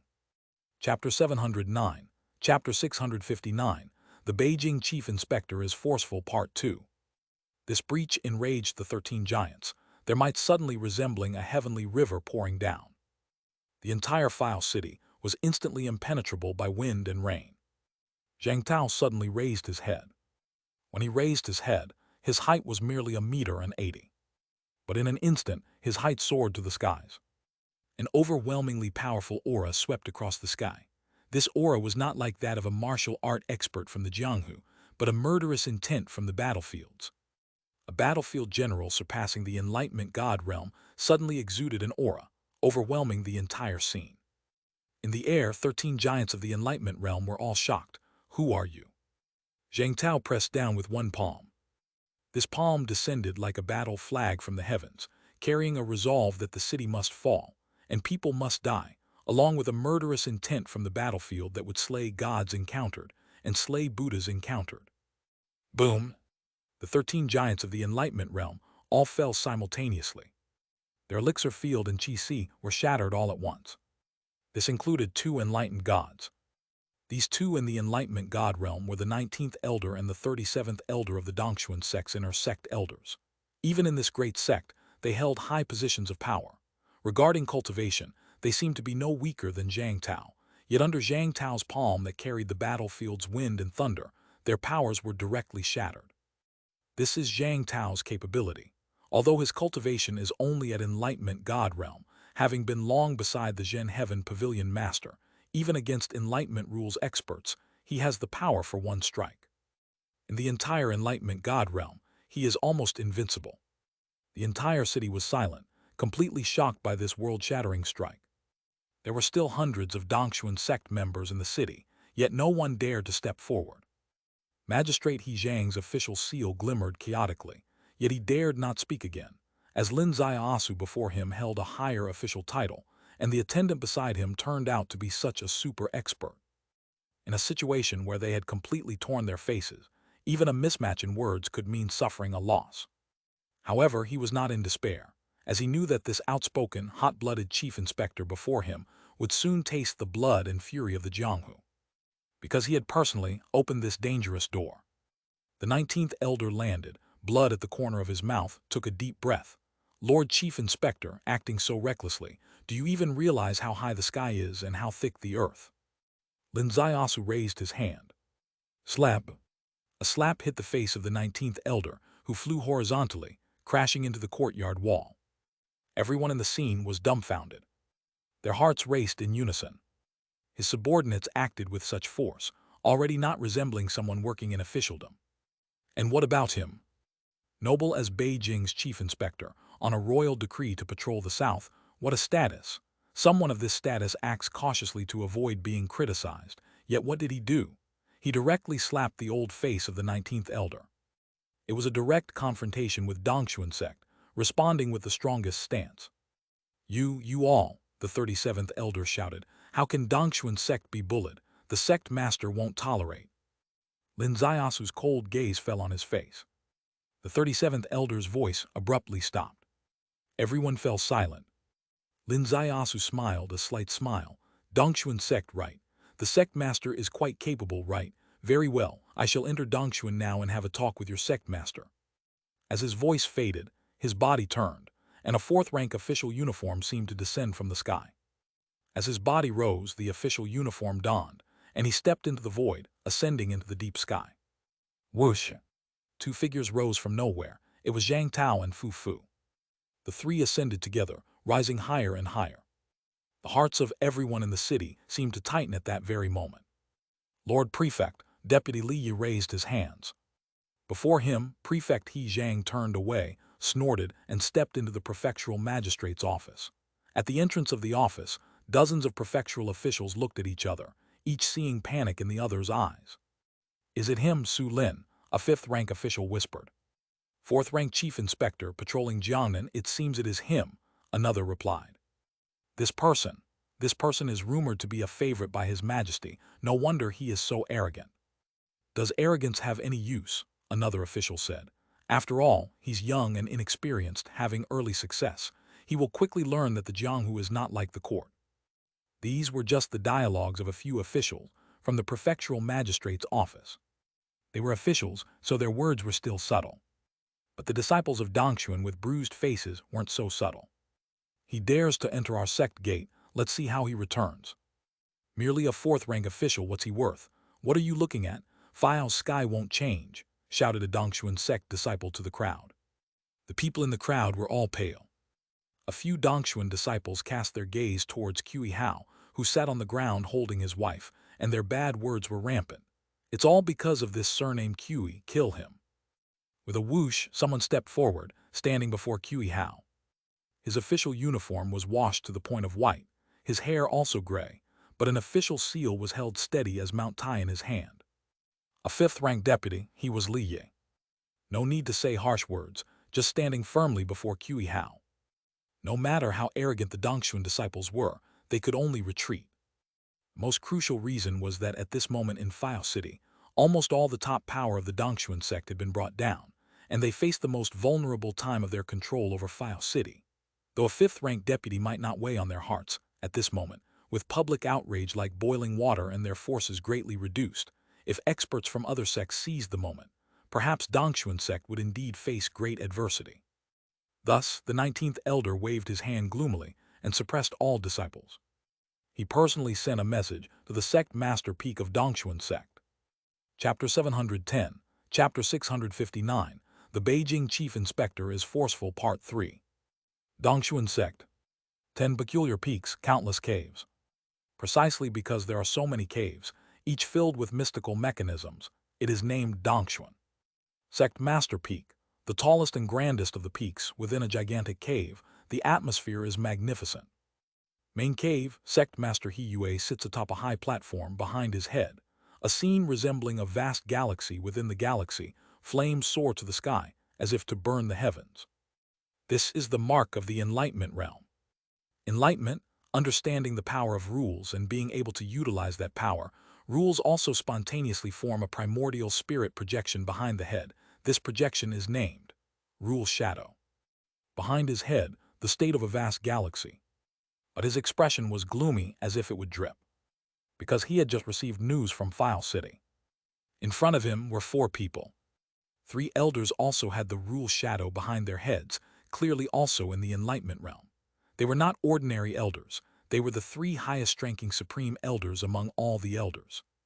The entire Dongxuan sect, all 4 Enlightenment realms gathered, enough to show the seriousness of this incident. Opposite the three supreme elders was a young man. Of course, he only looked young. He was the sect's Saint Heir He. The chief inspector going to Jiangnan now is undoubtedly the Su Lin mentioned in the Heart Pavilion, He said, coming to Phao as the first stop, launching a massacre on our Dongxuan sect. He must be killed. All must be slain to clearly tell that old emperor our Dongxuan sect will not submit to his ways. A black-bearded elder below him said, Saint Heir, remain calm. From the annihilation of the Heart Pavilion's events, it is clear the old emperor is planning major actions against Jianghu sects, with our Dongxuan sect being his first target, extremely dangerous. Restraint is needed unless absolutely necessary. Restraint. He's coming to Jiangnan under the pretense of clearing cases from the Ministry of Justice, but if he comes to Dongxuan, it's to arrest me, He said. The elder's restraint is to hand me over. The elder's long beard quivered. Rest assured, Saint Heir, that is absolutely not possible, but... No buts, He said. The old emperor sends people to Jiangnan. Even a 3-year-old knows they come with ill intent. He lies in wait for 10 years, returning to power to re-establish authority. Jiangnan peers already have common consensus. Under no circumstances should he succeed. Otherwise, the Jiangnan cultivation path will be crippled, forever groaning under imperial authority. The black-bearded elder fell silent. The two elders behind him wore extremely gloomy expressions. And on the high platform, Sect Master He stared at his son below, his eyes shimmering. This son, though not great at cultivation, causing trouble as soon as he steps out. His words are insightful. The emperor sending troops to Jiangnan, under the guise of clearing Ministry of Justice's backlog cases. But anyone with a little sense knows the real goal is to establish authority. The Jiangnan cultivation path, the sects unprecedentedly unified, must not allow a breakthrough. If forcefully suppressed, the Jiangnan cultivation path will never rise again. Imperial authority will have it tightly under control. Cultivation sects will be binded, past freedoms gone forever. Thus, his establishment of authority must be forcefully countered. No need to fear angering the emperor. An emperor acts fearfully, not virtuously. As long as Jiangnan stands united, what can the emperor do? Would he dare deploy all the great wilderness, troops to purge the Jiangnan cultivation path? He would not dare, because there's hardly any idle troops in the great wilderness. Once chaos breaks out in the country, all 4 realms will be in turmoil. An emperor's actions are not so reckless. Only when facing an unbreakable obstacle will he abandon the idea of suppressing sects by force. Thus, major sects would have a good space to exist. This is the Heart Pavilion's conspiracy linking Jiangnan with major sect masters, theoretically unbeknownst to my son. For him to realize and articulate this is quite remarkable. Suddenly the sect master's gaze lifted, penetrating the clouds, staring into the depths. This is the unique nature of the cave.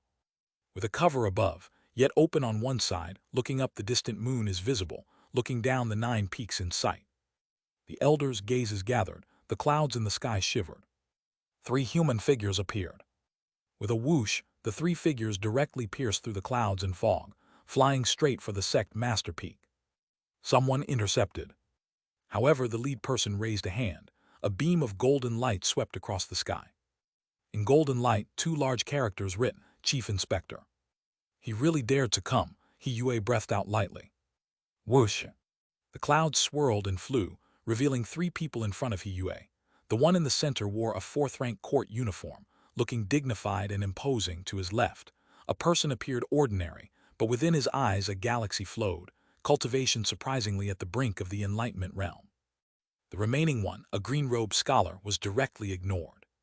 Chief Inspector Su from Beijing, He opened, voice neither humble nor haughty. Lin Ziasu studied the Dongxuan sect master, calmly replying, Indeed, it is this official. What have you come for? He asked. Initially, only to fulfill a duty, coming to your Dongxuan sect, to arrest the Ministry of Justice's major criminal, Lin Ziasu said.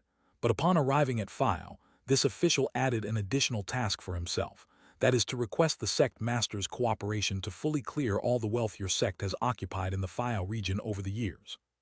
Halata. He laughed heartily. His laughter resonated throughout the entire sect. Mountains roared. Zhang Tao's heart pounded fiercely. This sect master's strength was not just enlightenment. He was a late-stage expert within enlightenment. This kind of person he was no match for. This laughter was also He Yue's way of intimidating the three of them. Chapter 711, Chapter 659, The Beijing Chief Inspector is Forceful Part 4. He Yue abruptly restrained his laughter. High-ranking officials in Beijing I've seen plenty. I've even met third-rank and second-rank officials. Normally, facing a fourth-rank official like you, for the dignity of the dynasty, I'd exchange some pleasantries with you. However, once you spoke, I became quite displeased, so I won't bother with courtesy. Let's get straight to the results. Oh, get straight to the results. Lin Ziasu nodded and said, Sect Master, please. You want to take my sect's Saint Heir back to Beijing. The Saint Heir is right in front of you, yet you're helpless. That is the first point. Lin Ziasu's gaze turned to He Fei, who turned up his nose, seeing nothing else. You want our sect to clear out resources, but I think you wounded 13 of my elders in File City. You need to pay the price. With the words pay the price, the cave suddenly filled with shifting light and shadows. The space was incredibly oppressive, with the blue sky and white clouds gone. The mountains beneath their feet vanished, leaving only an endless sea of fire. Zhang Tao's eyes suddenly settled like a starry river. The few hairs on Fu Fu's neck suddenly stood up. These were involuntary reactions. Only Lin Ziasu's expression remained unchanged. Sect Master He, are you planning to kill the inspection envoy? He Yue sneered coldly and slowly bent over, looking down at him. Our sect has been established for years, and we have maintained good relations with high-ranking officials of the court. We've never come to this point with court officials. If I kill you today, it's because you, Su Lin, don't know your place. Lin Ziasu laughed up at the sky. He Yue, do you know that forcing you to this point is actually part of my strategy? A strategy? He Yue's eyebrows furrowed sharply. The three supreme elders below were all taken aback, especially the black-bearded elder, known for his wisdom and caution. He had always stated that the visitors had ill intentions and advised caution, urging not to break ties unless necessary. Now, within the sect master's domain, the chief inspector from Beijing mentioned a strategy. What could it be? Lin Ziasu said, Your Dongxuan sect was already destined to be eradicated in my book. If you were too obedient, I might hesitate 3 times before acting. But with your arrogance, I have no mental barriers in destroying you. He Yue's eyes suddenly sharpened. With this sharp focus, the surrounding flames suddenly froze. With a loud boom, the flames closed in. They rolled towards Lin Ziasu and the other two. However, at this moment, the cave suddenly brightened, and the air filled with golden patterns and grids. Silently and without warning, the world flipped. With this flipping, the flames that had nearly reached them suddenly extinguished completely. Array, He Yue exclaimed in surprise. Just now, he had activated the power of the Enlightenment realm, intending to sweep away the three in front of him. But the moment the golden patterns appeared, the world went chaotic, and his breath and energy were instantly disrupted, rendering him unable to control the rule power. Given his profound cultivation, he immediately realized this was a power of a great array hitherto unheard of. With a whoosh, a massive shadow of true Yuan appeared midair, stomping towards Lin Ziasu, none other than He Fei.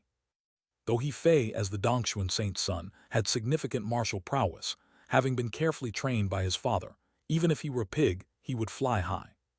At this moment, he unleashed his full strength, using his most powerful combat abilities to launch an attack. However, just as his power started to operate, his internal breath went completely chaotic, and the massive true Yuan shadow vanished instantly, leaving him unable even to hover in the air. With a scream of surprise, he went into free fall, heading towards the position where Lin Ziasu stood. He Yue was greatly shocked and forcefully circulated his true Yuan, reaching out to catch his son over a distance. Although under the heavenly yin-yang chaos array, his martial prowess was heavily reduced, thinking that Lin Ziasu could capture his son was nothing but a pipe dream. But he overlooked one person. Zhang Tao. Zhang Tao carried a miniature rebellion crystal pillar, unaffected by the array. He stood tall. As he stood, his figure transformed into a massive shadow, equal to He Yue. With a punch, He Yue's giant palm formed by true Yuan shattered with a bang. He Yue's face changed dramatically. 3 supreme elders kill. The 3 supreme elders simultaneously transformed into 1,000-feet Dharma bodies. 3 palms descended simultaneously. 1 palm red like fire, 1 green like water, 1 dark like night. Chapter 712, Chapter 660, Extinction Cave Profound Sect. Even under the Great Array, they cannot fully exert their rule power, but they can still unleash their godlike combat strength. How terrifying is the combined strike of the three great enlightenment of God practitioners. Sir, retreat! 3 words came from the sky, accompanied by a phantom of endless change. Zhang Tao appeared in front of Lin Zaiasu, gently waving his hand backward, and a passage burst open in the wall behind him. No harm. Lin Zaiasu did not retreat and with one step ascended into the air.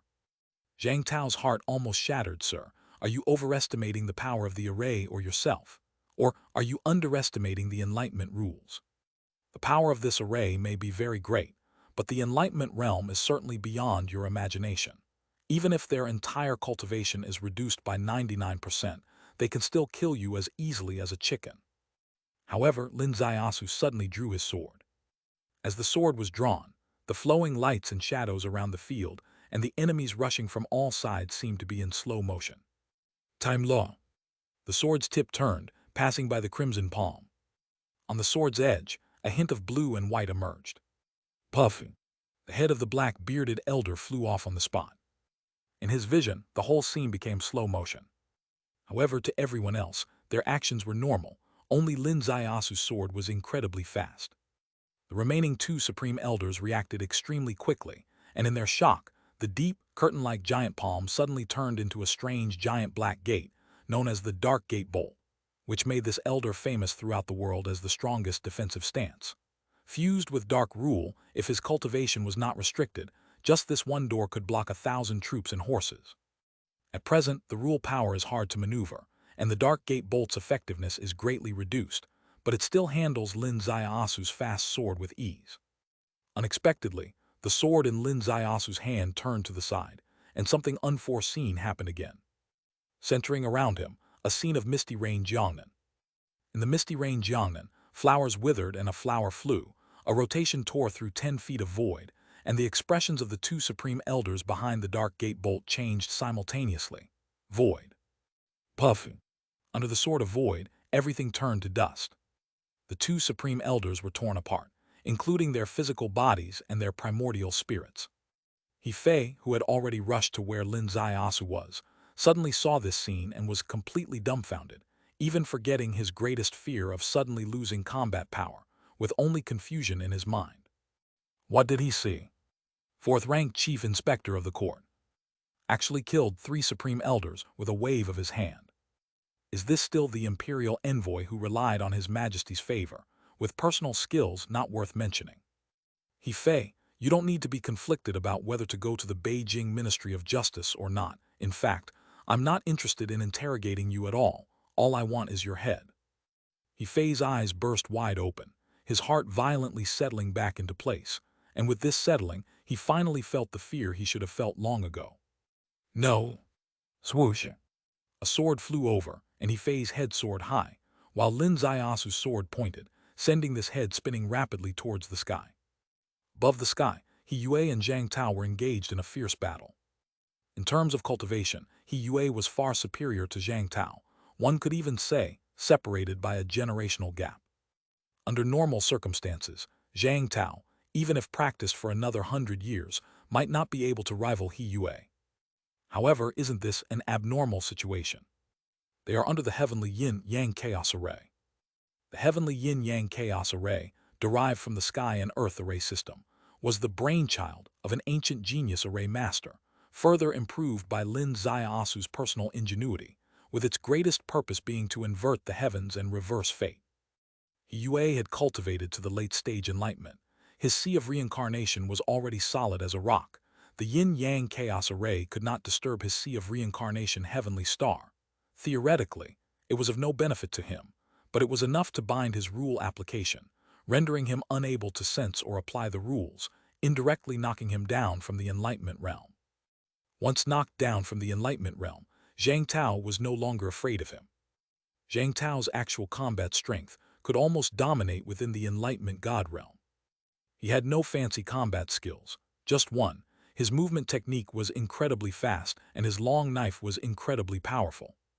With a rapid assault, He Yue retreated again and again, unexpectedly unable to counterattack. Just as he was about to forcefully execute a major move, a head suddenly flew over. Yue's gaze sharpened, his heart in turmoil. Fair. With a swift sound, Zhang Tao transformed into countless shadows, filling the sky with Zhang Tao. Yue couldn't even distinguish which was Zhang Tao's true form, only feeling terrifying killing intent everywhere. His figure suddenly soared. The top of the cave exploded into fragments, swept into endless turbulence. His shadow shot into the sky. This surge was like a demon god emerging from the valley. Below, Zhang Tao's myriad shadows suddenly merged, like an ancient divine dragon breaking out of a quagmire, clearing hundreds of miles of mountains and rivers below with a rotation, the blade in his hand like the Hell Heaven saber, slashing towards Yue. In Yue's perception, his son's head had long been reduced to dust amid this full-force exchange. His eyes turned red, both hands crossed, his entire body like a mountain or a mountain range. Boom! He collided head-on with Zhang Tao's ultimate strike, soaring high, forcibly breaking out of the yin-yang chaos array. As the great array shattered, Zhang Tao's heart sank completely. He could match Yue blow for blow because of one premise, and that was being under the great array. If Yue broke out of the array and restored his enlightenment realm cultivation, who could block even a move from him, I'm afraid the entire team would be wiped out by his slightest gesture. It must be stopped. But he had already given his all. He could think of this, Yue could naturally even more so. Chapter 713, Chapter 660, Extinction Cave Profound Sect Part 2. As he approached the boundary of the grand array, his confidence had fully restored. Just at the moment his head broke through the array, a gigantic figure suddenly descended from the sky. This figure, towering over 10 feet high. For people of their level, a 10-foot body may seem insignificant, as they often possess a 1,000-foot Dharma body. However, the newcomer was not using a Dharma body, but a true body. For those beyond the enlightenment realm, using a Dharma body is commonplace when overpowering weaker opponents. But when battling an evenly matched foe, they rarely use a Dharma body and prefer their true form. Why? Because the Dharma body involves true yuan spilling out, and in a life-and-death struggle, who would waste true yuan on an ornamental display? All would keep their true yuan restrained, enhancing their true form, even by the slightest margin. Just as Yue was about to break through the array, he collided head-on with a mighty 10-foot physical body. The pressure was truly like a mountain collapsing. Yue roared, "Die!" His entire cultivation condensed, making him like a spear piercing the heavens, aiming straight at the massive body. A fierce shout echoed from the sky, "Kill!" Boom! A tremendous sound shook the skies, tearing the clouds apart completely. The mountain beneath was leveled in an instant. The 10-foot massive form soared high into the sky. It was none other than Quang Lang. And Yue, battered by Quang Lang's heavy blow, was forcefully knocked back. From the left, a blade flew. Zhang Tao. From the right, a scene of misty rain, Jiangnan. Lin Ziasu. Time seemed to freeze, as the sword light in Lin Ziasu's hand sliced through a shadow of time and space, piercing Yue's forehead. Yue's eyes widened in disbelief. Boom! His physical body shattered into pieces. His primordial spirit barely lifted off before being swept into the turbulent streams of time. Dongshuan sect, established for 3,800 years in Jiangnan, whose sect masters had long made imperial authorities wary. Yue, after his son Hefei, sank into eternal ruin. The sect master peak, the foremost of the 10 peaks of Dongshuan, had crumbled tremendously. The remaining 9 peaks witnessed countless flying figures, Dharma shadows covering the skies. This was its elder council. The heavenly yin-yang chaos array, previously tested, showed that below the enlightenment realm, almost no one could escape the blood tower's collapse. The enlightenment body realm could barely protect the blood tower, but was largely devoid of combat capability. The enlightenment god realm allowed one to step into the void, barely bringing the enlightenment body realm's combat power to bear. It must be acknowledged, as a sect with a heritage of 3,800 years, Dongshuan's foundation of strength was deep. Even when surrounded by the heavenly yin-yang chaos array, still hundreds soared. What does this signify? It indicates the sect has hundreds in the enlightenment god realm. Bullying the weak, I enjoy it. Lin Ziasu laughed aloud, stepping through the void, the time break slicing across the heavens, freezing a line of elders. Yes, life frozen. Zhang Tao took a deep breath, transforming into countless shadows, nearly surrounding the northwest skies. More than 40 figures darted down from the sky, each with a Dharma body dominating the heights. They were Zhang Tao's trusted aides, 40 devoted guardians, each skilled in the enlightenment body. A mountain peak in the northwest collapsed with a boom. A large pack of exotic beasts spilled out like dumplings. This was Dongshuansek's strongest ace, the ancient strange beast Blood Crow. In the past, when blood crows emerged, the sky was stained red, like a sea of blood crossing the void, their fierce aura enough to frighten anyone. However, facing the yin-yang reverse formation, everything changed. Upon emerging, they fell directly from the sky, like dumplings, with the land becoming sky and sky becoming land. They couldn't discern where to fly, as they too relied on their physical forms, which were completely subverted. While not fatal, it rendered them powerless for battle. Boom! A large foot broke through the air, with a single step crushing dozens of blood crows. It was Quang Lang, rampaging through the blood crow pack, covered in blood in an instant, her eyes in the bloodbath sparkling like stars, growing more excited the more she killed. Across the field, only one person remained cheerfully excited, quite obviously Fu Fu. No matter the time, Fu Fu's thoughts, whether her gaze or heart, constantly revolved around her beloved. How handsome he looked in uniform, how charming when he talked to people, how brave he was, even his swordsmanship was overwhelmingly handsome. Suddenly, 3 figures appeared behind her. These 3 were all skilled in the enlightenment body. The enlightenment body was indeed powerless for combat, but with the sect master peak fallen and the sect near extinction, years of cultivation going to waste, would anyone give up? Unable to kill those soaring through the sky, couldn't kill even one cheerleader on the ground. Kill? The 3 enlightenment body masters leaped simultaneously. This strike, although unable to unleash full power, was nonetheless equivalent to a master in the enlightenment body going all out. Seeing Fu Fu nearly ensnared by her love-stricken thoughts, suddenly, the bracelet on her hand expanded. This expansion reached her waist. With a booming sound, 3 enlightenment realm masters were repelled. Fu Fu's eyes sharpened in anger. Dare to target this grandma? Do you think you're like my brother Su? Behind her, 5 strands of white silk flew out. Her disguise vanished simultaneously. The white silk passed through the heavenly fox bracelet, with its power surging tenfold, 100-fold. Boom! The 3 enlightenment realm masters turned to dust. Lin Zaiasu was finishing off a swarm of elders from afar, suddenly turned his head. As he turned, there was a moment of nervousness, but soon, the nervousness faded, replaced by surprise. This girl, her combat prowess was quite formidable, not losing even to the enlightenment realm. Additionally, her tail. Oh my! 5.5. Chapter 714, Chapter 660, Extinction Cave Profound Sect Part 3. Apart from the 5 strips of white silk covering the heavens, there was also a very short new one. Though it couldn't hit anyone because it was sandwiched in the middle, it added a kind of cute and clumsy feeling to her. The war continues. However, there is no suspense anymore. Lin Zaiasu's sword Dao, whether in body enlightenment or enlightenment of God, made no significant difference to him. The outcome was all decided in one stroke. Throughout the entire world, he was invincible in every direction. Zhang Tao was a standard enlightenment of God practitioner, often transforming into countless forms, very similar to the Blood Trace King, roughly what the Blood Trace would look like after cultivating for hundreds of years. The combat power of the two was on the same level. This made Zhang Tao feel more and more shocked as he fought. He absolutely couldn't have imagined that the master he was meant to protect actually had combat power on par with his own, and his efficiency in killing enemies on the battlefield was in no way inferior.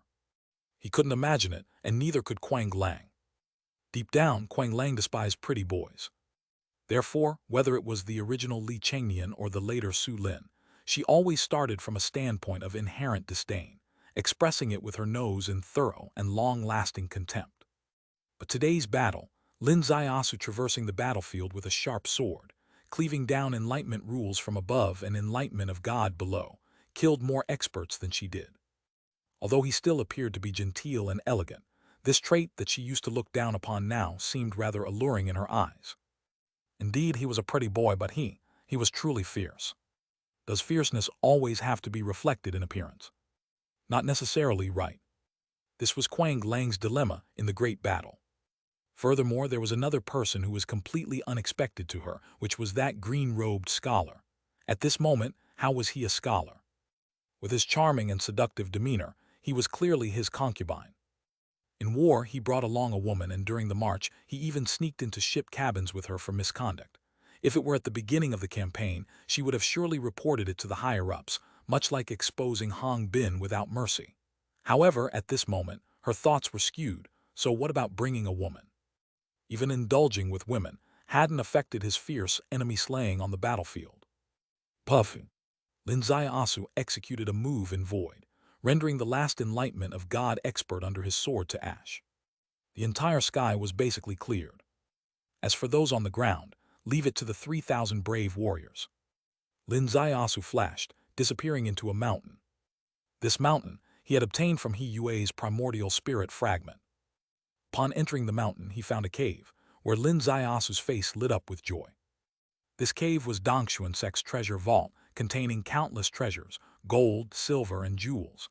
Desert gold and silver. He wasn't even tempted to touch those, only taking what he needed. Using the space law, all types of primordial crystals piled into a small mountain were transferred into his secret realm space. This was exactly what he needed most at this moment. After a union of spirits with Kinkyu Hujai, the yin and yang laws had long been intertwined, and his sea of reincarnation had expanded to an inconceivable extent, 10 times that of a normal person. His main meridian, odd meridian, and minor meridian were all fully opened, like a hungry child open-mouthed waiting for milk.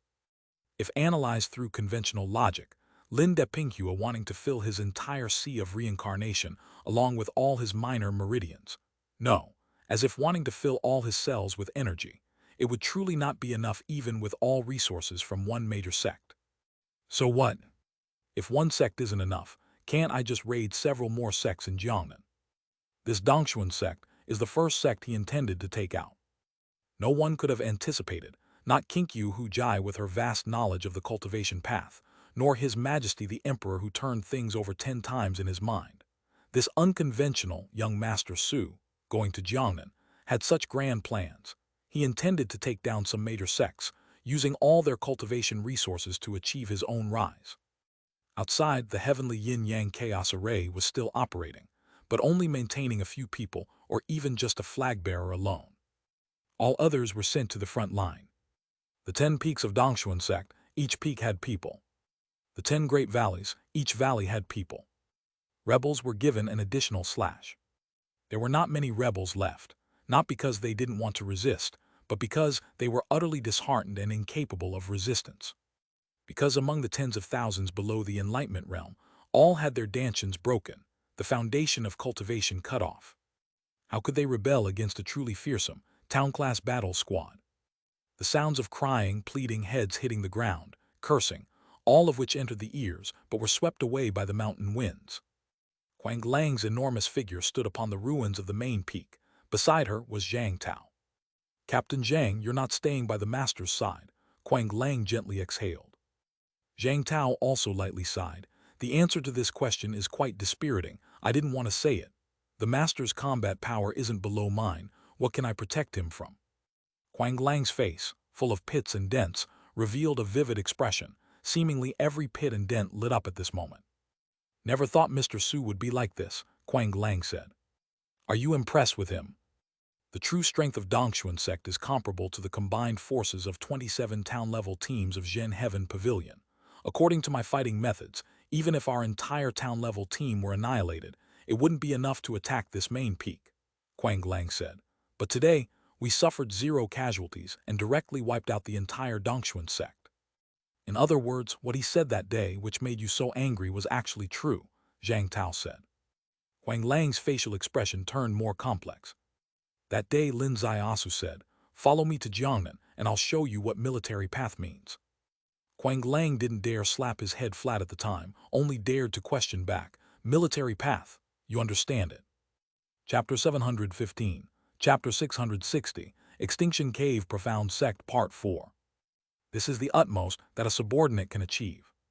Because of this exceptional performance, her cheap old man at home scolded her for 2 days and nights. She was extremely unconvinced. She had told her old man 100 times when it comes to the military path. When the ant was killing enemies on the battlefield, this young lad was still smearing rouge on the maid's face. Who do you think understands the military path? However, the reality today is already in front of us. She at best understands personal combat. He is the one who truly understands the military path. Although she was convinced in her heart, she still couldn't bring herself to admit she was wrong. "Hey, where has husband gone?" A voice rang out, accompanied by the charming figure of Fu Fu appearing at Quang Lang's feet.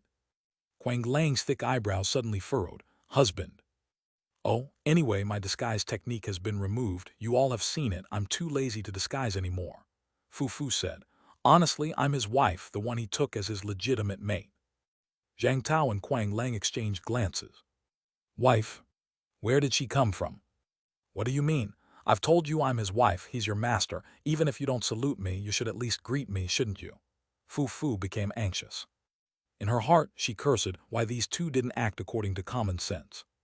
"You go to Su family mansion and take a look. Once I reveal my status as a wife, a bunch of people call me madam. That's what gives a sense of accomplishment." Zhang Tao's eyes gently moved. "It's like this, miss. The master went to Jiangnan with troops. Taking his wife to the front line violates the court's laws. If discovered, the master will be impeached." Fu Fu was shocked. "You must not tell anyone that I am his wife." In a hurry, she transformed back into the green-robed scholar. Thus, the charming battlefield vixen image was like a fleeting shadow. 2 hours later, Lin Asu walked across the sky, from the void of the valley in front to appearing a few steps away from Zhang Tao. "How is the battlefield cleanup?" "Reporting to the master," Zhang Tao bowed. "Dongxuan sect's 4 great enlightenment rules, 360 enlightenment gods, and 1,000 body enlightenments have all been cleared. 76,000 disciples below enlightenment realm have all had their cultivation abolished under the master's array path. Dongxuan sect's legacy has been thoroughly extinguished, and there is no chance of resurgence." His voice carried some excitement that was disproportionate to his experience, because the matter was inherently worthy of excitement. People say extinguishing a sect's legacy is an extremely difficult task. The key is that a sect is a chain with successors, but the extinction of the Dongxuan sect was utterly thorough. This heavenly yin-yang chaos array's most terrifying aspect is that it destroys people's foundations. One array eliminates the cultivation path of all disciples below enlightenment realm. The sect thus becomes without successors. Without later generations in the sect, the legacy is directly cut off. Lin Asu nodded. "After all, we represent the imperial family. Massacring with flesh and blood flying about leaves a poor impression. Keeping them alive but removing their capacity for evil seems quite appropriate. The master's merciful heart benefits the Jiangnan land, and this subordinate wholeheartedly agrees," Zhang Tao respectfully said. Quang Lang's mouth twitched, with a bit of a toothache expression. "Are you two putting on an act? This is called mercy. This is killing with intent, cutting off people's successors. You Zhang Tao, usually you seemed quite upright, but today as you travel south with him, you've changed. You're actually able to praise him as merciful without blushing, and with a clear conscience. At your age, doesn't that weigh heavy on your heart?" Lin Asu raised his gaze. "Quang Lang, sit down." "No need," Quang Lang said. "This subordinate is not tired." "You may not be tired, but I am," Lin Asu said. "You're standing 3 floors high. I get a sore neck just to talk to you. Sit down for me." "Oh? So that's what it is." "All right then." Quang Lang plopped down on the green stone slab, and the stone slab cracked on the spot, with falling stones rolling underfoot. Lin Asu leaned against a stone wall behind him and spoke. "The extinguishing of Dongxuan sect is the first battle in Jiangnan. The warriors expertly controlled the arrays without a single issue, which allowed our war to be so smooth. I'm clear with rewards and punishments when using soldiers. In this battle, the entire squad will be rewarded with 100 desert gold coins each." Chapter 716, Chapter 661, Distributing Wealth to Replace the Magistrate. Suddenly, Quang Lang raised her head, her face filled with intense surprise. Zhang Tao's eyes also widened suddenly.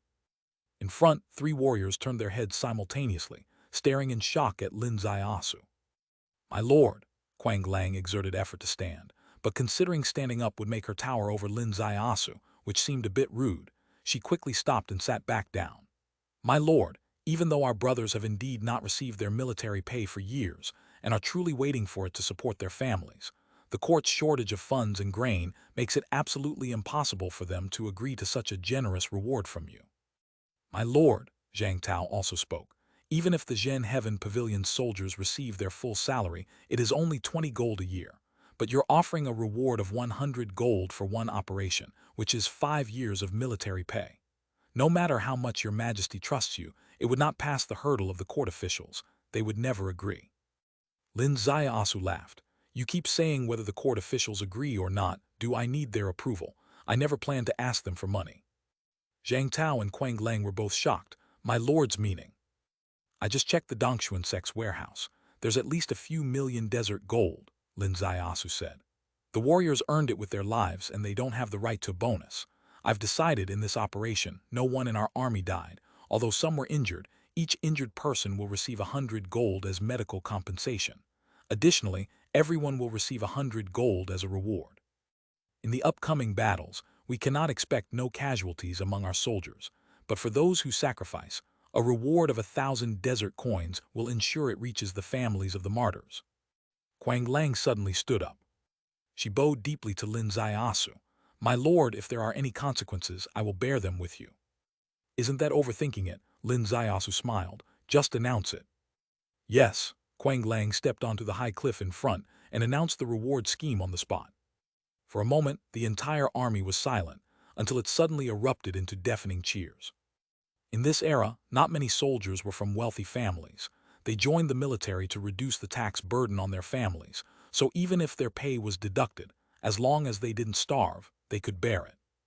However, who doesn't worry about their family and loved ones? Every time they heard about their family being oppressed, their morale would waver, making them wonder, what am I fighting so hard for? Yet today, in this battle, not one of them died on the field, which was unprecedentedly easy, and they easily gained 100 desert gold, equivalent to 5 years' salary.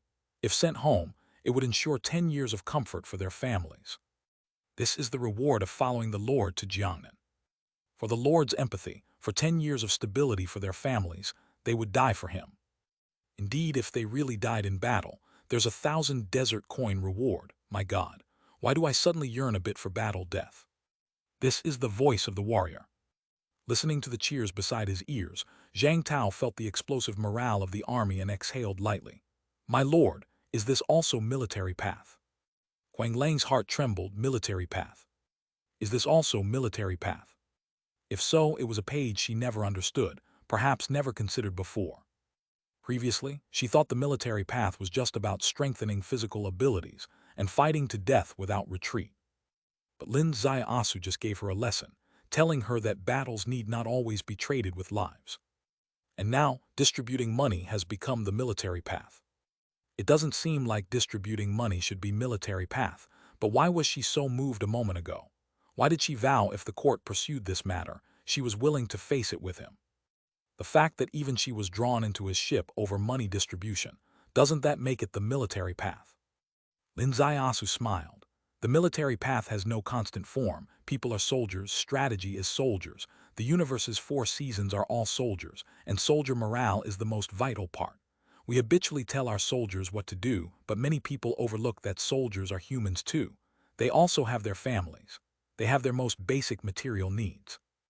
Zhang Tao sighed deeply. I deeply admire my lord's military path. This Jiangnan mission will be the greatest harvest of my life. Actually, the military path isn't just about this, Lin Xiaosu said. Captain Zhang, if you're interested, you can return with me to File City, and I'll show you another interpretation of military path. Zhang Tao was overjoyed. Quang Lang shouted, My lord, I want to go too. Very well. Leave 10 squads to clean the battlefield and fulfill the promises. The rest can accompany me to File. With a whoosh, Lin Xiaosu soared into the air. The wind stirred the horizon, and 40 warships set sail. The sunset at the horizon appeared as a fading sun. The might of the army seemed to truly be revealed at this moment. File City was just a blink away. Under the sunset, File remained peaceful. Suddenly, more than 40 warships simultaneously appeared above the clouds. With a soft rumble, the warships descended from the sky, and the gales from the heavens enshrouded the entire File. Everyone simultaneously looked up. seeing the colossal military flags representing imperial authority fluttering, feeling the enormous pressure descending from the heavens, all were stunned. What is this? Could it be, as the rumors say, the court is really going to take action against the Dongxuan sect? Chapter 717, Chapter 661, Distributing Wealth for a New Magistrate, Part 2. Oh my God, has the situation escalated this much? Inside the tavern, the 19th elder suddenly looked up, staring at the warship in the sky with an extremely serious expression. Beside him, a fat man bowed with a smile. Elder, don't worry, our Dongxuan sect is full of masters, with a foundation built over 38 centuries. How can a mere few warships handle us? The more formidable they are now, the more disgraceful they'll be later. This fat man from the Dongcheng Chi family is known for riding on the waves. He is not originally from Dongxuan sect, but in front of Dongxuan disciples, he always says, our Dongxuan, making others feel comfortable. However, this time, the 19th elder did not smile at him. He glared with widened eyes, staring fiercely at the flagship in the center. On the flagship's deck, dozens stood, with the person at the forefront wearing a fourth-rank official uniform. Shockingly, it was Lin Ziaosu who had just flown away from here. Elder, something's wrong, a disciple next to him said. Didn't Su Thief already enter Dongxuan? Why is he here again? Indeed, the 19th elder suddenly realized something was amiss. Su Thief flew from Phao, claiming he was going to Dongxuan sect. After reporting to the sect, he received feedback confirming the boy had entered Dongxuan's domain. According to the sect master's plan, Su was meant to remain in Dongxuan forever, so why is he here again? What happened? Boom! A strong current swept back. 40 warships positioned in the void, at heights matching the tallest towers. A gigantic shadow loomed over Phao, instilling immense awe in the entire city. Feeling the majesty of these giant warships up close, everyone experienced difficulty breathing. Lin Ziaosu stepped out, standing at the edge of the warship, his eyes aimed at Phao City. Listen up, everyone in Phao Mansion. Dongxuan sect violated martial law, exploited the people, leaving them destitute. Their crimes are innumerable. By order of His Majesty, I've led the army to pacify Dongxuan. The 10 peaks are all flattened, and everyone from sect master down to disciple has been brought to justice. With a crack, the wine glass in the hand of the 19th elder shattered directly, causing him to leap up, trembling all over. With a boom, an invisible shockwave slammed into Phao City, triggering an explosion throughout. Dongxuan sect was wiped out. When did this happen? Is it real or fake? Magistrate He Zhang suddenly turned back, staring at the person behind him, his face completely drained of color. That person held a communication stone in his hand, his lips quivering slightly. Finally, a soft sound of clatter and the communication stone fell to the ground. That person's face was completely bloodless. My lord, it's true. Dongxuan sect is truly finished. The sect master and all elders are dead, and the remaining disciples, their foundations are all destroyed. Magistrate He Zhang stumbled, nearly falling over. In the air, Lin Ziaosu's voice continued. Inside Phao City, there are still remnants of Dongxuan. Quang Lang. Here. Go down into the city, arrest all Dongxuan sect members. Those who don't resist, destroy their cultivation. Those who resist, kill without mercy. Yes. With a whoosh, over 2,000 people leaped down from the warship. As these people leapt down, it represented the complete annihilation of Dongxuan's forces in Phao. On the deck, the last rays of sunset reflected on Lin Ziaosu's forehead, causing his voice to suddenly become exceptionally gentle. All the shops, fertile lands, orchards, and all types of assets are returned to their original owners. Ah, a long cry from West City, everyone's gaze gathered, an elder knelt on the street.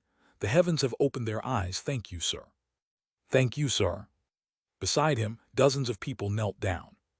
Thank you, sir. An echo from East City, the long cry was like weeping. Thank you, sir, from Nancheng. Thank you, sir. Countless people throughout the city knelt. These people were all those whose properties were seized by Dongxuan sect. As Dongxuan's power kept expanding, they saw no hope. But today, this Lord Imperial Envoy announced that their fields and shops could be returned to their rightful owners. This surprise sparked a wave of kneeling over the entire city. But the more explosive news was yet to come. Lin Ziaosu announced, over a century Dongxuan sect has committed countless evils, leaving many refugees, households torn apart, families destroyed. How many people suffer on the brink of starvation or freezing daily? His Majesty cannot bear to see File citizens pay such a price because of this sinful sect. Specially tasked me to confiscate all gold and floating assets from Dongshuan sect. His Majesty will take none. It will be evenly distributed among all the mansion citizens. This is for the people, by the people. The entire city was stunned. Everyone could share Dongshuan's floating assets. What are floating assets? Apart from fixed assets like fields, real estate, orchards, forests, and shops, all other properties are floating assets including cash and goods. How immense is Dongshuan sect's business? How staggering is the amount of its floating assets? Generally, when His Majesty destroys a sect like Dongshuan, all assets are incorporated into the national treasury. But today, His Majesty takes none. All is distributed to the mansion's people. My God, is this real? If true, then Dongshuan's fall means everyone's prosperity. Already someone knelt on the street shouting, "Thank the Sir." This gratitude quickly became like a domino effect, pushing across the whole city.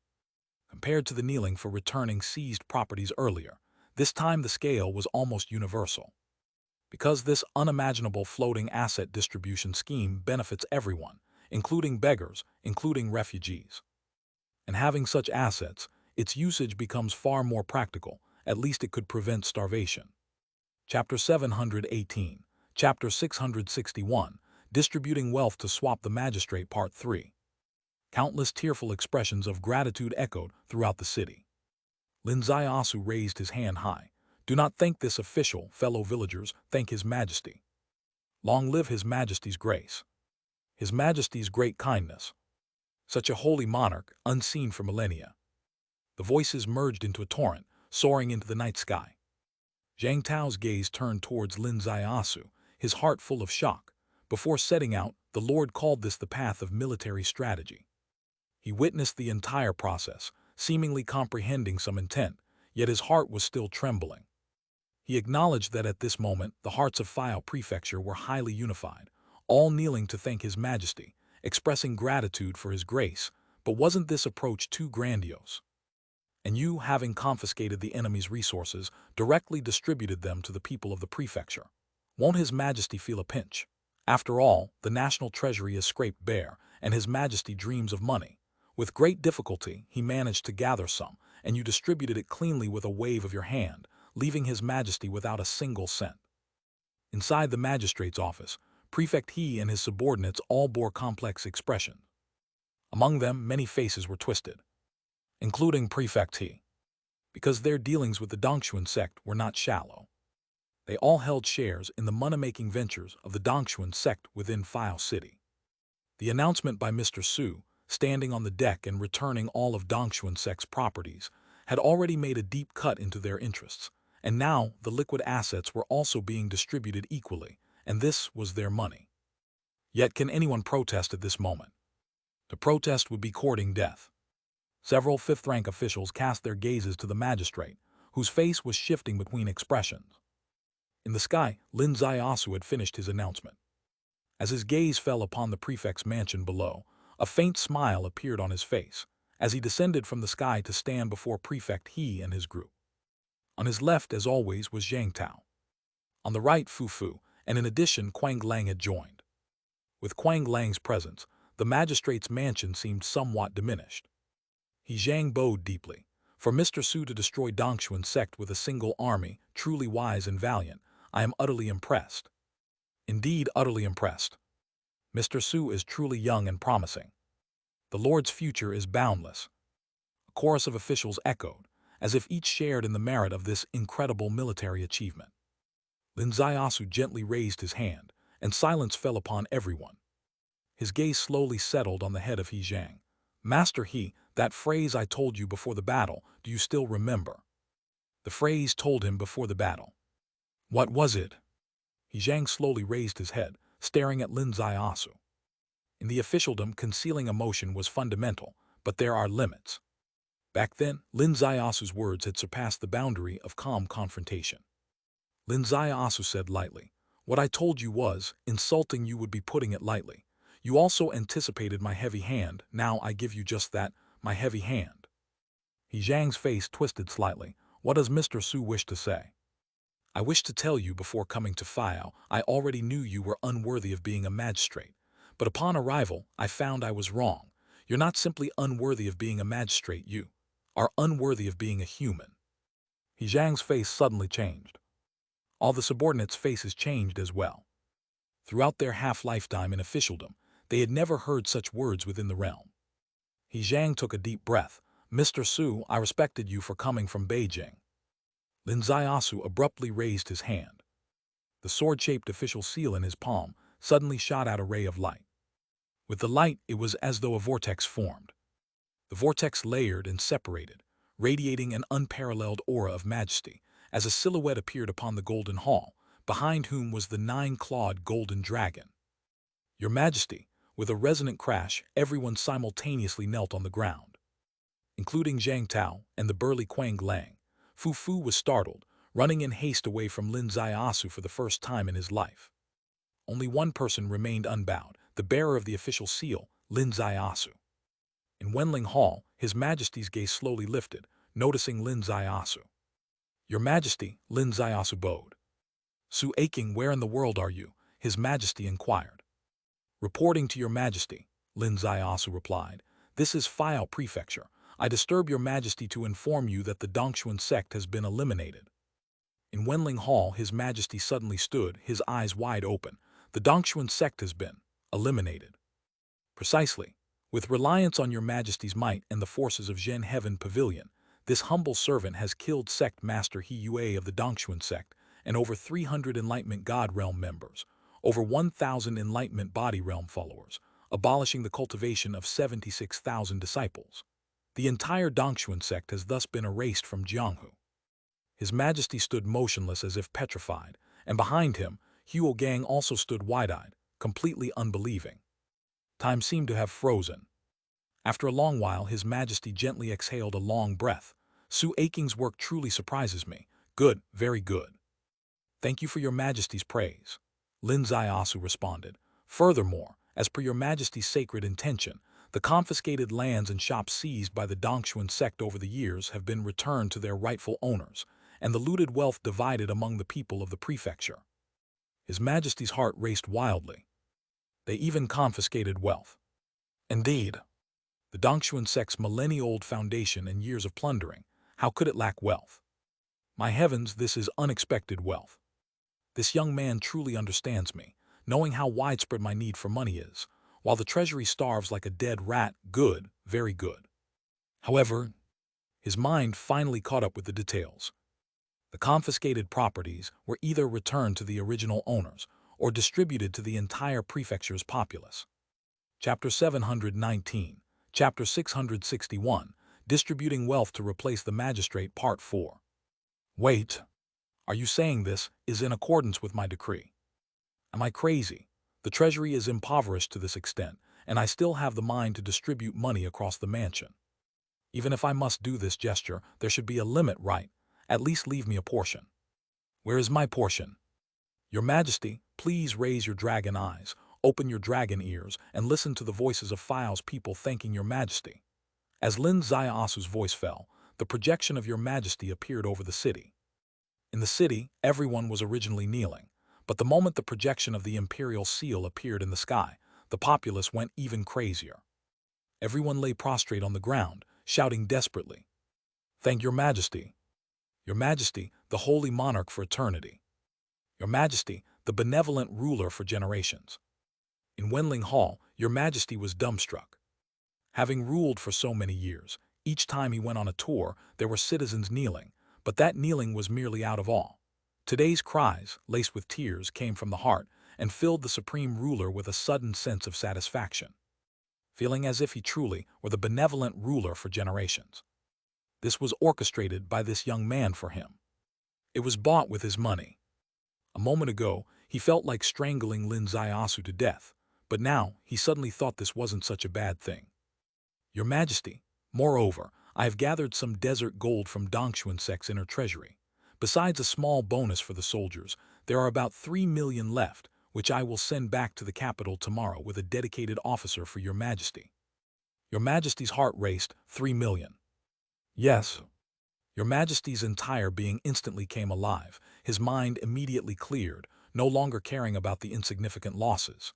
He felt a joy from head to toe. "Su Aching, you are truly the pillar of the nation. My heart is greatly comforted, my heart is greatly comforted." Your Majesty's voice did not cover a large range. Only Lin Asu and those around him could hear it. The prefect, He Zhang's back was drenched in sweat, but seeing Your Majesty so excited, he too felt a glimmer of new hope. However, when he glanced up, he met Lin Asu's gaze, which was somewhat sharp, causing sweat to once again trickle down his back. "Your Majesty, there is one last matter, concerning the long-term peace and stability of File Mansion." Aching, speak freely. Your Majesty was extremely pleased. "The prefect of File, He Zhang, has colluded with Dongshuan sect for many years. He is named prefect but is actually a lackey. I believe this scoundrel is unfit to be a man, let alone an official. I request Your Majesty to dismiss him and escort him to the capital for a trial." Lin Asu bowed deeply. Your Majesty's expression suddenly darkened. He Zhang thumped his head. "Your Majesty, I—" Silence, the two words pierced through the air. He Zhang was shaken to his core. "Colluding with Dongshu and harming the people, so you are the cause of trouble," Your Majesty said coldly. "Su Aching, I am here. Capture this traitor. Immediately dispatch troops to escort him into the capital, hand him over to the Ministry of Justice for severe punishment." As the voice fell, the official seal flew up from He Zhang's body. "As you command." He Zhang went limp, while the other officials behind him were drenched with sweat. Your Majesty's icy gaze swept over them, slowly resting on Lin Asu's face. As his gaze fell on his face, it gradually became gentle. "Su Aching, I am here. In your opinion, is there someone suitable in File to become prefect?" These words caused the group of officials to simultaneously raise their heads, several eyes glinting. Being a prefect is not an ordinary position. It is the lord of a mansion. Generally, court officials would fight to place trusted disciples in such a position, leading to fierce competition. Today, with He Zhang taken down, the new prefect might be decided by Mr. Su with a mere indication. This seemingly distant and powerful position suddenly became very close, like a dream. Lin Asu bowed. Your Majesty, Li Yi, the File deputy, never forgot his original intentions during the height of Dongshuan sect. He refused to join He Zhang's corruption, and with his frail body, he strenuously provided the people a protective umbrella. I believe, for the current prefect of File, none other than him would do. Chapter 720, Chapter 662, Three-Word Taoist of Qing Sect. The old man with graying hair, kneeling at the edge of the second row of the formation, suddenly looked up, unbelievably surprised, gazing at Lin Asu. He was none other than Deputy Li Yi. His position in the officialdom was just like his current standing position, at the edge of the second row. He absolutely never imagined he would become a prefect. He had no connections in court, no wealth at home, and he couldn't even engage in flattering or bootlicking. In the officialdom, even his wife could teach him a thing or two. However, today, in front of His Majesty's people, Lord Chief Inspector uttered such shocking words.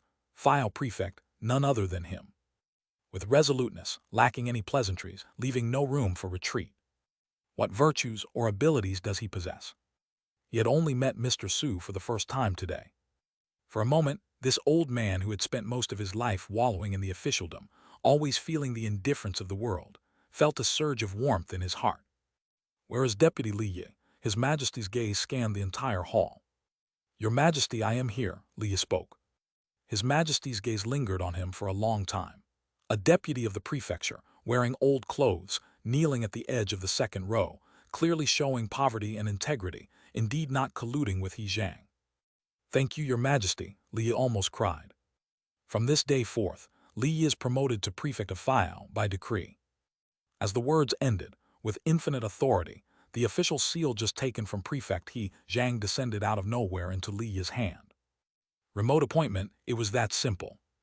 Li Yi held the official seal, feeling as if he were in a dream. Su Aching, moving forward, care must be taken in deployment and careful arrangement. I await good news from within the deep palace. His Majesty's final words returned to normalcy. Your servant obeys the decree. His Majesty's figure finally faded away. His imperial seal slowly retracted. His gaze turned to the Commander Huo Gang beside him. Could you foresee such an opening move? Commander Huo Gang seemed to have held his breath all this while, finally releasing it. I never could have imagined. He admired this chief inspector. The reason for his appreciation was because, as a commander, he had worked closely with Lin Zaiasu on two commendable matters: removing the Heart Pavilion and investigating the hidden hand behind the destruction of Wenhua Pavilion's materials, subsequently clearing Tunyan Temple. These two matters allowed the commander, overshadowed by His Majesty's brilliance, to finally gain recognition, and even elevated the Forbidden Army over the Imperial Army. Hence, he held a unique regard for this new court favorite. However, this was merely the regard of a superior towards a lower-ranking official, akin to an adult's regard for a child. At this time, Lin Zaiasu requested to go to Jiangnan. Back then, his heart had skipped a beat.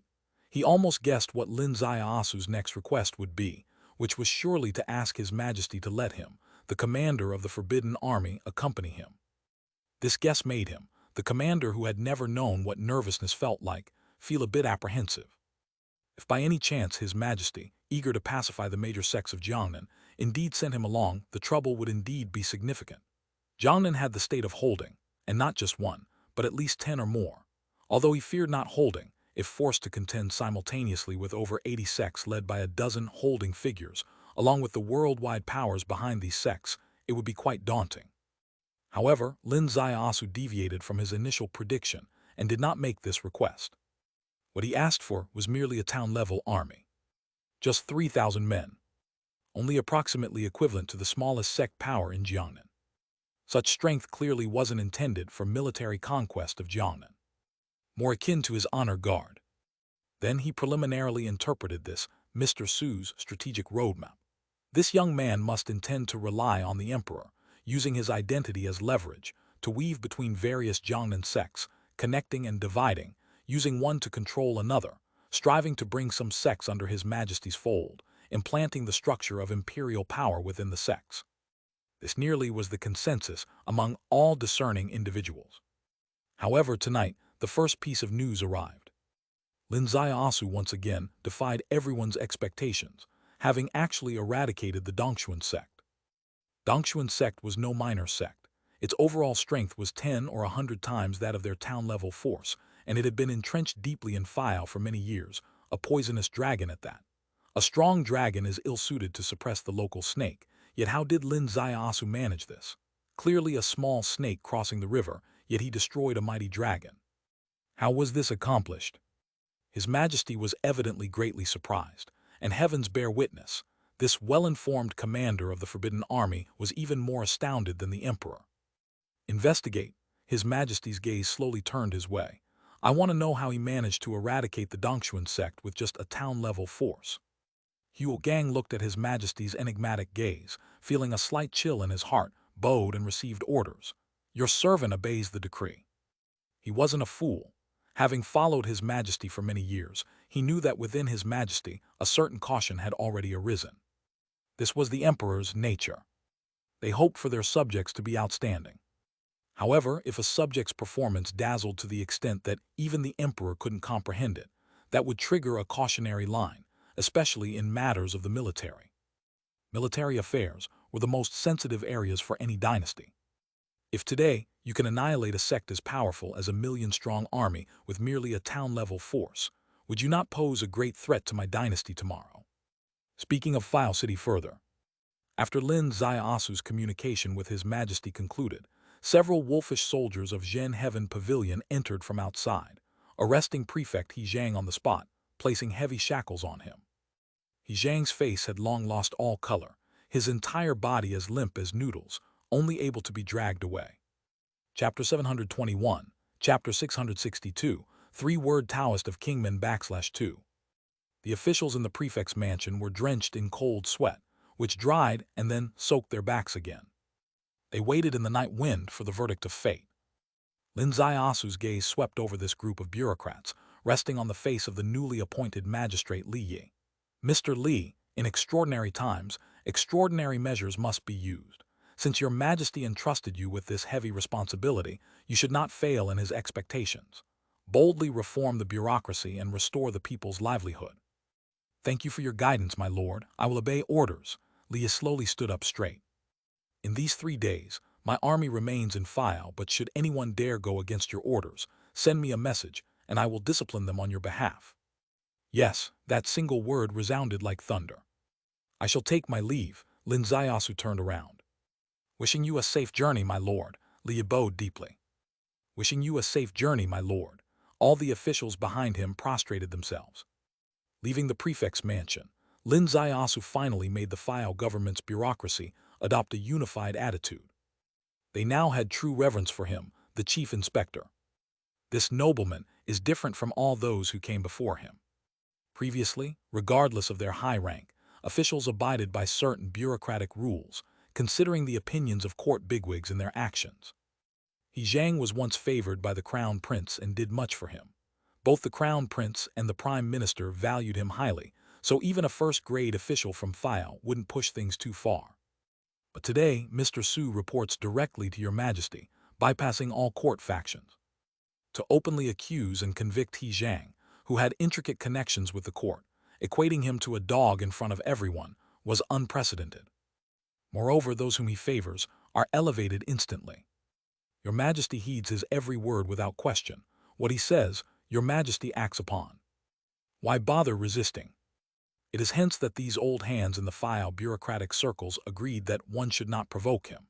If one did, his army at hand, wielding the overwhelming might of the Extinction Cave profound sect, and with unprecedented favor from your Majesty, he could kill you on the spot with no repercussions from your Majesty. This was the weight of Lin Zaiasu's final remark, which was directed at Li Yi and all officials. Li Yi, govern boldly and deal with anyone you disapprove of. This way, Li Yi ascended smoothly, perfectly sidestepping the bureaucratic pitfalls of unstable foundation and failed governance. Signs showed that as Li Yi took power, no subordinate dared defy him in the slightest. Nightfall descended. Bows and grateful voices persisted in the streets, while in the front, the streets were crowded with people. Lin Zaiyasu shifted his gaze and set foot on another path, through the alley leading to the Zhu River. The Zhu River lay under the sky, with an almost full moon aloft. Reflecting the river's water like strings of pearls, perhaps the reason for the name, Zhu River. What's the date today? Lin Zaiyasu made a quick mental note, July 12. This world had no solar calendar, only an ancient calendar, synchronized with that other world. Unconsciously, 2 months had passed since entering this world. 2 months may not seem long, but the journey felt extensive.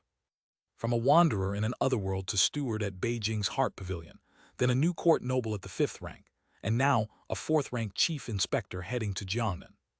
3 years and 2 months remained until Calamity Day. Time seemed ample, but his path stretched further. My lord's military path. I understand some parts, but I am confused by many, Zhang Tao's voice emerged. Lin Zaiyasu slowly turned sideways, meeting 3 pairs of eyes. Confusion lay in Zhang Tao's eyes. Admiration filled Fu Fu's eyes. High above, Quang Lang's eyes, once bright as stars, now carried a thoughtful expression following Zhang Tao's statement. Behind were more than 10 guards, all in the Enlightenment realm, but standing far away. The endless gratitude from the city finally faded from hearing. Tell me, what do you understand? Lin Zaiyasu smiled. Zhang Tao said, My lord not only eliminated the Dongshuan sect militarily, but also intended to cut off its root entirely from File Mansion, which is what I observed. Indeed, Lin Zaiyasu responded, what confused you? It's about your strategies for benefiting the people, my lord. This journey to Jiangnan should focus on sect matters. While benefiting the people is important, it is not your duty. If you fall into the plight of the populace at each place, your journey could become exceedingly prolonged, with a significant aftereffect that may yet be considered by you. Aftereffect? Lin Zaiasu's eyes suddenly brightened. Do tell. Zhang Tao said, Your act of benefiting the people directly impacts what your majesty gains. Although silent, he might harbor discontent. Additionally, this action disrupts the nationwide bureaucratic order, highlighting ineptitude among various governments. You will incur collective exclusion from bureaucratic circles, which is, a tree standing out in the forest invites the wind to destroy it. Quang Lang's heart thumped heavily. Indeed, Zhang Tao was spot on.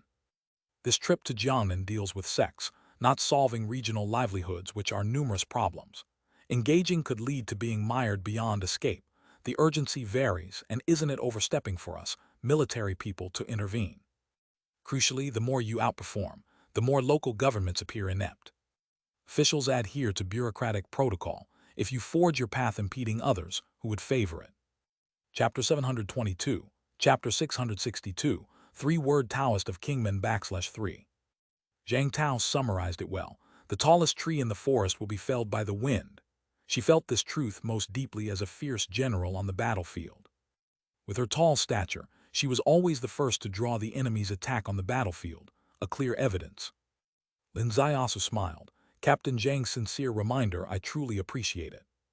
Zhang Tao quickly bowed. As an official who cherishes the military path, receiving such guidance from you, my lord, I should remind you timely in other aspects. After all, I've been in the officialdom for half my life, and I know a thing or two about its workings. His words were courteous but clear in meaning. I love the military path and have learned much from you, my lord.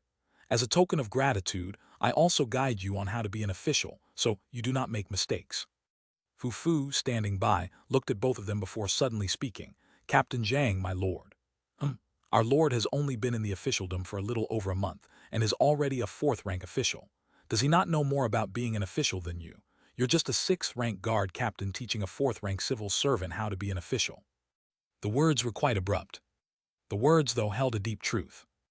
Zhang Tao was left speechless, unable to utter a word, with a faint flush on his face. This girl, her words are direct, and her reasoning even more so. You claim extensive experience in officialdom, yet you are only a sixth-rank guard captain. You say the lord is young and inexperienced, but in just over a month, he's become a fourth-rank civil servant. Does he need to be taught to be an official? If he does not know how has he risen so quickly? Judged by the results. Fu Fu, how can you speak like that? Lin Ziasu scolded her lightly. Captain Zhang is only being kind-hearted. Fu Fu stuck out her tongue and skipped aside. Zhang Tao bowed. I spoke out of turn. Miss Fu's reminder is right. In this short month, our lord has become a fourth-rank official. I'm no match to his understanding of the official path. Lin Ziasu reached out and helped him up. What Lord Zhang said stems from his care for me, and I sincerely thank him. In fact, I am aware of the matters you mentioned. However, the current situation is urgent, and I cannot be everywhere at once. Zhang Tao looked into his sincere eyes, and any remaining frustration in his heart was completely dispelled. Lin Ziasu said, you mentioned that our mission should focus on military affairs, and aiding the populace would dilute our military objectives.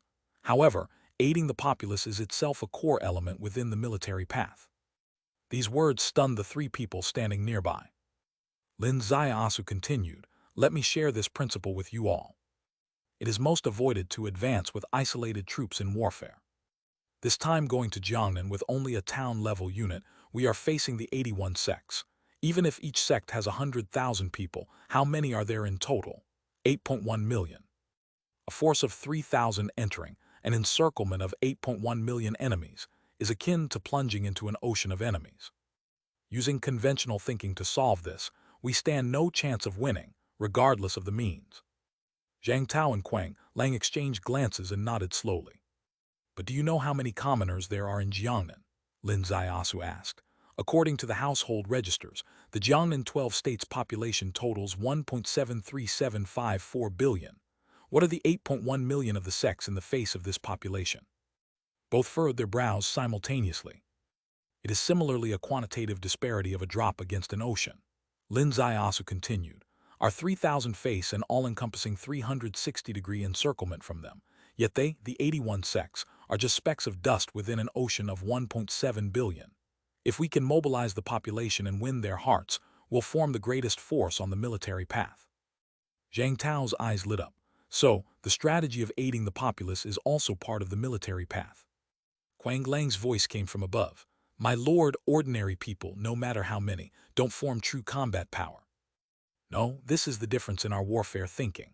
The combat power you understand is the real wielding of swords and spears on the battlefield. But my understanding of combat power includes the potential for war, logistics supply, intelligence provision, and even troop replenishment. I might be overwhelming you with too much at once. Let me give you an easy-to-understand point. Troop source. We currently have 3,000 troops, but if we open a recruitment channel now, FIO alone can supplement you with 30,000 men. Others, forces dwindle as they fight, but ours can grow ever larger. Zhang Tao's eyes shone brightly. This is the highest state of the military path. Troops like water flowing incessantly, war like tides, sweeping everything before them. Evermore as we fight, evermore as we fight. Can we really make the warriors increase as we fight? Quang Lang murmured, not as a question, but as an upheaval within her heart. Suddenly, some guards on the other side became restless. Hundreds of people appeared in the darkness. Who is making a commotion? Quang Lang asked coldly. One of the guards said, My lord, many young people from Fire wish to join your ranks. They say, as they are sons of Jiangnan, they are willing to die for you, my lord, who plans to sweep across Jiangnan. Do you see? Lin Ziasu smiled gently. This is without opening the recruitment channel. What if we did open it? My lord, should we really open the recruitment channel? Quang Lang's heartbeat quickened. She too was ambitious. She had just become the chief envoy of a 3,000-strong town-level unit, and now she wanted to taste what it feels like to command a 1,000,000-strong army. Lin Ziasu shook his head slowly. Inform them that I appreciate their passionate support, but the time is not yet ripe for recruitment. If needed, I will issue a call. The young people on the outskirts gradually dispersed. Chapter 723, Chapter 662, Three-Word Taoist of Kingman /4. However, a voice still came. My lord, I am Kui Hao, I wish to meet you. The voice came from the night sky, unique and distinct, indicating a person with cultivation background, different from ordinary people. Lin Ziasu's heart stirred. Kui Hao, come over. With a swish, a figure like a flying eagle stepped over the treetop in front, descending from the sky, and knelt before Lin Ziasu with a thud. It was none other than the young Master Kui of the Kui family, one of the disputing parties he met when he first entered File. At this moment, he was still wearing the blood-stained scholar's robe from the day, kneeling before Lin Ziasu. My lord saved the lives of me and my wife, and avenged my Kui family's grievances. I'm willing to serve my lord as a personal follower for life, facing any danger without hesitation. Rise, Lin Ziasu said. Kui Hao kowtowed once and stood up. Lin Ziasu sized him up and down, cultivation, peeping heaven extreme realm. But his stance, his attire, his choice of words, none seemed like those of a cultivator. Kui Hao, are you ultimately a scholar or a cultivator? My lord is wise. I was but a standard scholar focused solely on passing examinations, with no intention of entering the cultivation path until the beginning of last year. Yet, I encountered an old Taoist who insisted I was fit for cultivation and took me to a mountain peak, where I barely learned the basics, Kui Hao said. I can serve as a trusted aide or a clerk by your side as my lord sees fit. Zhang Tao and Quang Lang both had a sense of agreement. Indeed, there was a lack of a genuine scholar by the lord's side. Previously, it was thought there was one, but the scholar was not a scholar, just the lord's wife. How could the lady be tasked with such chores in the army? This young man is quite decent, a good fit for a clerk to copy documents and record the lord's military plans. The key is that he was saved by them personally, theoretically making him reliable. Lin Ziasu's eyes flickered. You also have a master. What does your master think of you following me? Kui Hao said. At the beginning of this year, my master set off to travel the world. He also told me that I should decide everything by myself. Your master, Lin Ziasu pondered slightly. What kind of person is he? Kui Hao said. My master is known as the three-word Taoist because he speaks only 3 words a day, no more, no less. I've asked him about his background and he only told me 2 words, Qing sect. 3-word Taoist of Kingmen. Zhang Tao's words reached Lin Ziasu's ears. I've never heard of him. Lin Ziasu said, Kui Hao, I fully understand your desire to do something for me. However, you have a wife at home, facing the current situation of the Kui family, she cannot hold up alone. It is not suitable for you to stay with me. However, you can do something for me. Upon hearing the first half, Kui Hao's heart sank. But suddenly hearing the latter half, his heart warmed. People of this era were relatively straightforward. He couldn't face his ancestors without repaying such a significant favor, nor could he face his conscience. The Lord did not accept him as a personal follower, but gave him a task. Please speak, my lord. Kui Hao will go through fire and water without hesitation. It's not that serious, Lin Ziasu said. You should return home. If your master returns one day, have Lord Prefect send me a message and I will come to meet him. Yes, Kui Hao accepted the order. All right, I also need to return to the inn to rest now. Lin Ziasu lifted off into the air, landing on the roof of an inn. The innkeeper hurried over to prepare the best guest room for Lin Ziasu, and Fu Fu, entered the guest room first. The team cleaning up the battlefield from the Dongshuan sect had also returned, and Quang Lang went over to collect the spoils. Only Lin Ziasu and Zhang Tao remained on the roof. Zhang Tao's voice came softly. "My lord, do you know this three-word Taoist?" "I don't know, but it seems my lord is particularly interested in this Taoist. Is it because of Qing sect?" Chapter 724, Chapter 663, The Mysterious Yi Jun. The Qing sect is currently one of the 9 gates. It is also the most mysterious of the gates. No one even knows why it is ranked among the 9 gates. The other 8 gates each have their own skills, but it seems nobody knows what skills this one has. "You only focused on the sect's name, but did you notice a time frame?" Lin Ziasu said mysteriously. "Time frame? What time frame?" Zhang Tao was stunned. Qi Hao said before the beginning of last year he was just a pure scholar, but now he has reached the peak-level seer realm. Lin Ziasu said, "From being led into the cultivation sect by this Taoist until now, it's only been a year and a half. How far did your cultivation progress after a year and a half back then?" Zhang Tao's expression changed. "In just a mere year and a half, what level could one's cultivation reach?" With a rich family background, a strong sect backing, countless esteemed masters, and exceptional talent, Zhang Tao only completed his blood tower after 3 years of cultivation. Meanwhile, Qi Hao reached the peak-level seer realm after just a year and a half of cultivation. Even more baffling is that his master supposedly spoke only 3 words each day. If one were to follow the traditional method of meticulous instruction from the master, it would take 100 years to explain one cultivation technique entirely. How was it cultivated like this? I'm eager to know how this Taoist managed to cultivate a scholar with no particularly prominent foundation to the peak-level seer realm in just 1.5 years. This is Qi Hao's real task, which is far more significant than serving as my personal follower. Zhang Tao was truly impressed. "Sir, I heard everything Qi Hao said just as you did, word for word. But you can discern the most critical information, sir. You are indeed a divinely gifted genius, unmatched in the entire great wilderness." All right, stop flattering me," Lin Ziasu said. "The flattery racecourse is quite crowded and you're not fit for it." Zhang Tao was baffled, scratching his head. As such a shrewd and capable guard captain, even he looked rather adorable while scratching his head. Lin Ziasu burst into laughter, and Zhang Tao laughed along. With that laughter, it felt like they had entered a new realm, growing closer and more intimate. Suddenly, Quang Lang stepped into the void, bearing a giant crate by hand. This crate, neither made of gold nor wood, was crafted from the hide of an exotic beast named Kongaming. The hide of Kongaming inherently follows the space law, so when made into a crate, it provides interior space as vast as a house. "Sir, these are the confiscated treasures from the Dongshuan sect, distributed per your orders. Every soldier received 100 desert gold, with 4,700,000 desert gold, countless gold and jewels remaining," Quang Lang reported. "Good, this is the first return for His Majesty. There's no room for error. Captain Zhang, take the trouble to return to Beijing in person," Lin Ziasu instructed. Yes, Zhang Tao accepted the order. He took the giant crate. Quang Lang said, "Sir, you've reported only 3 million to His Majesty. With 4,700,000 in the box, shouldn't you take some for yourself?" This practice is usual in the officialdom.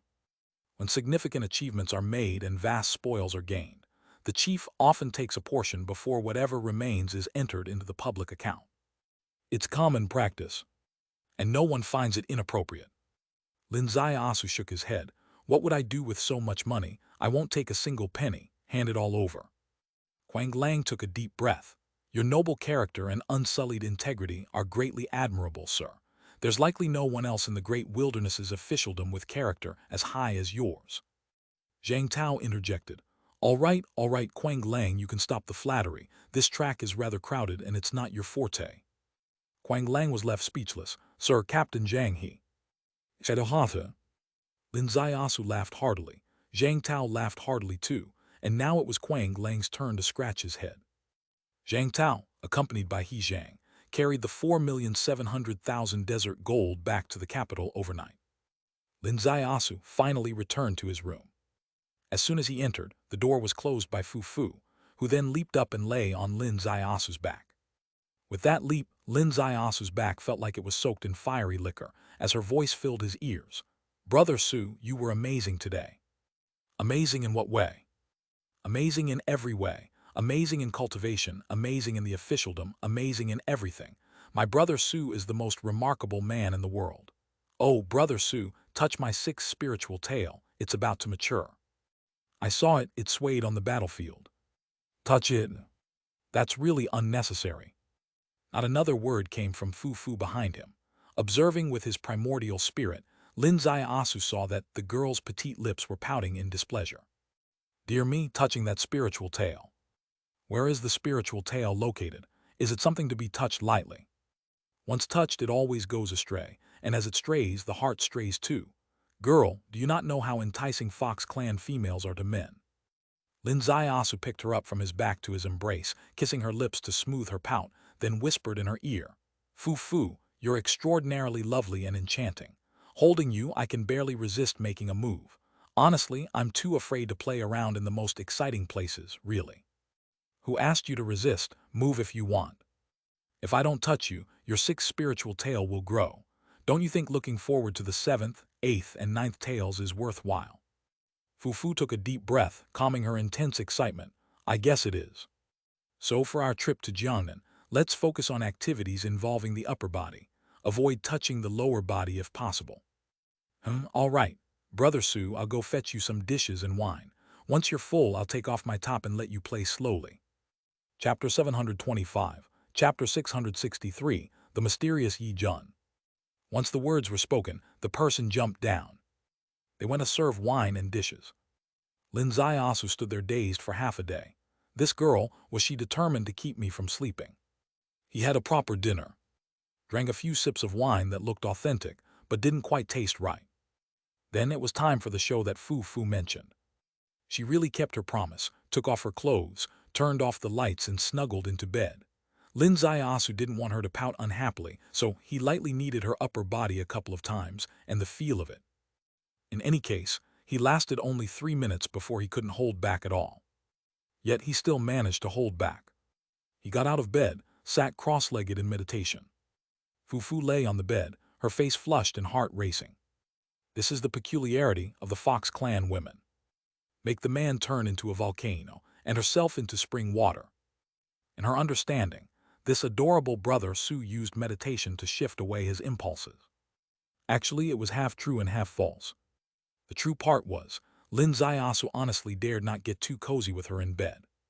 The false part was, Lin Asu really had things to do.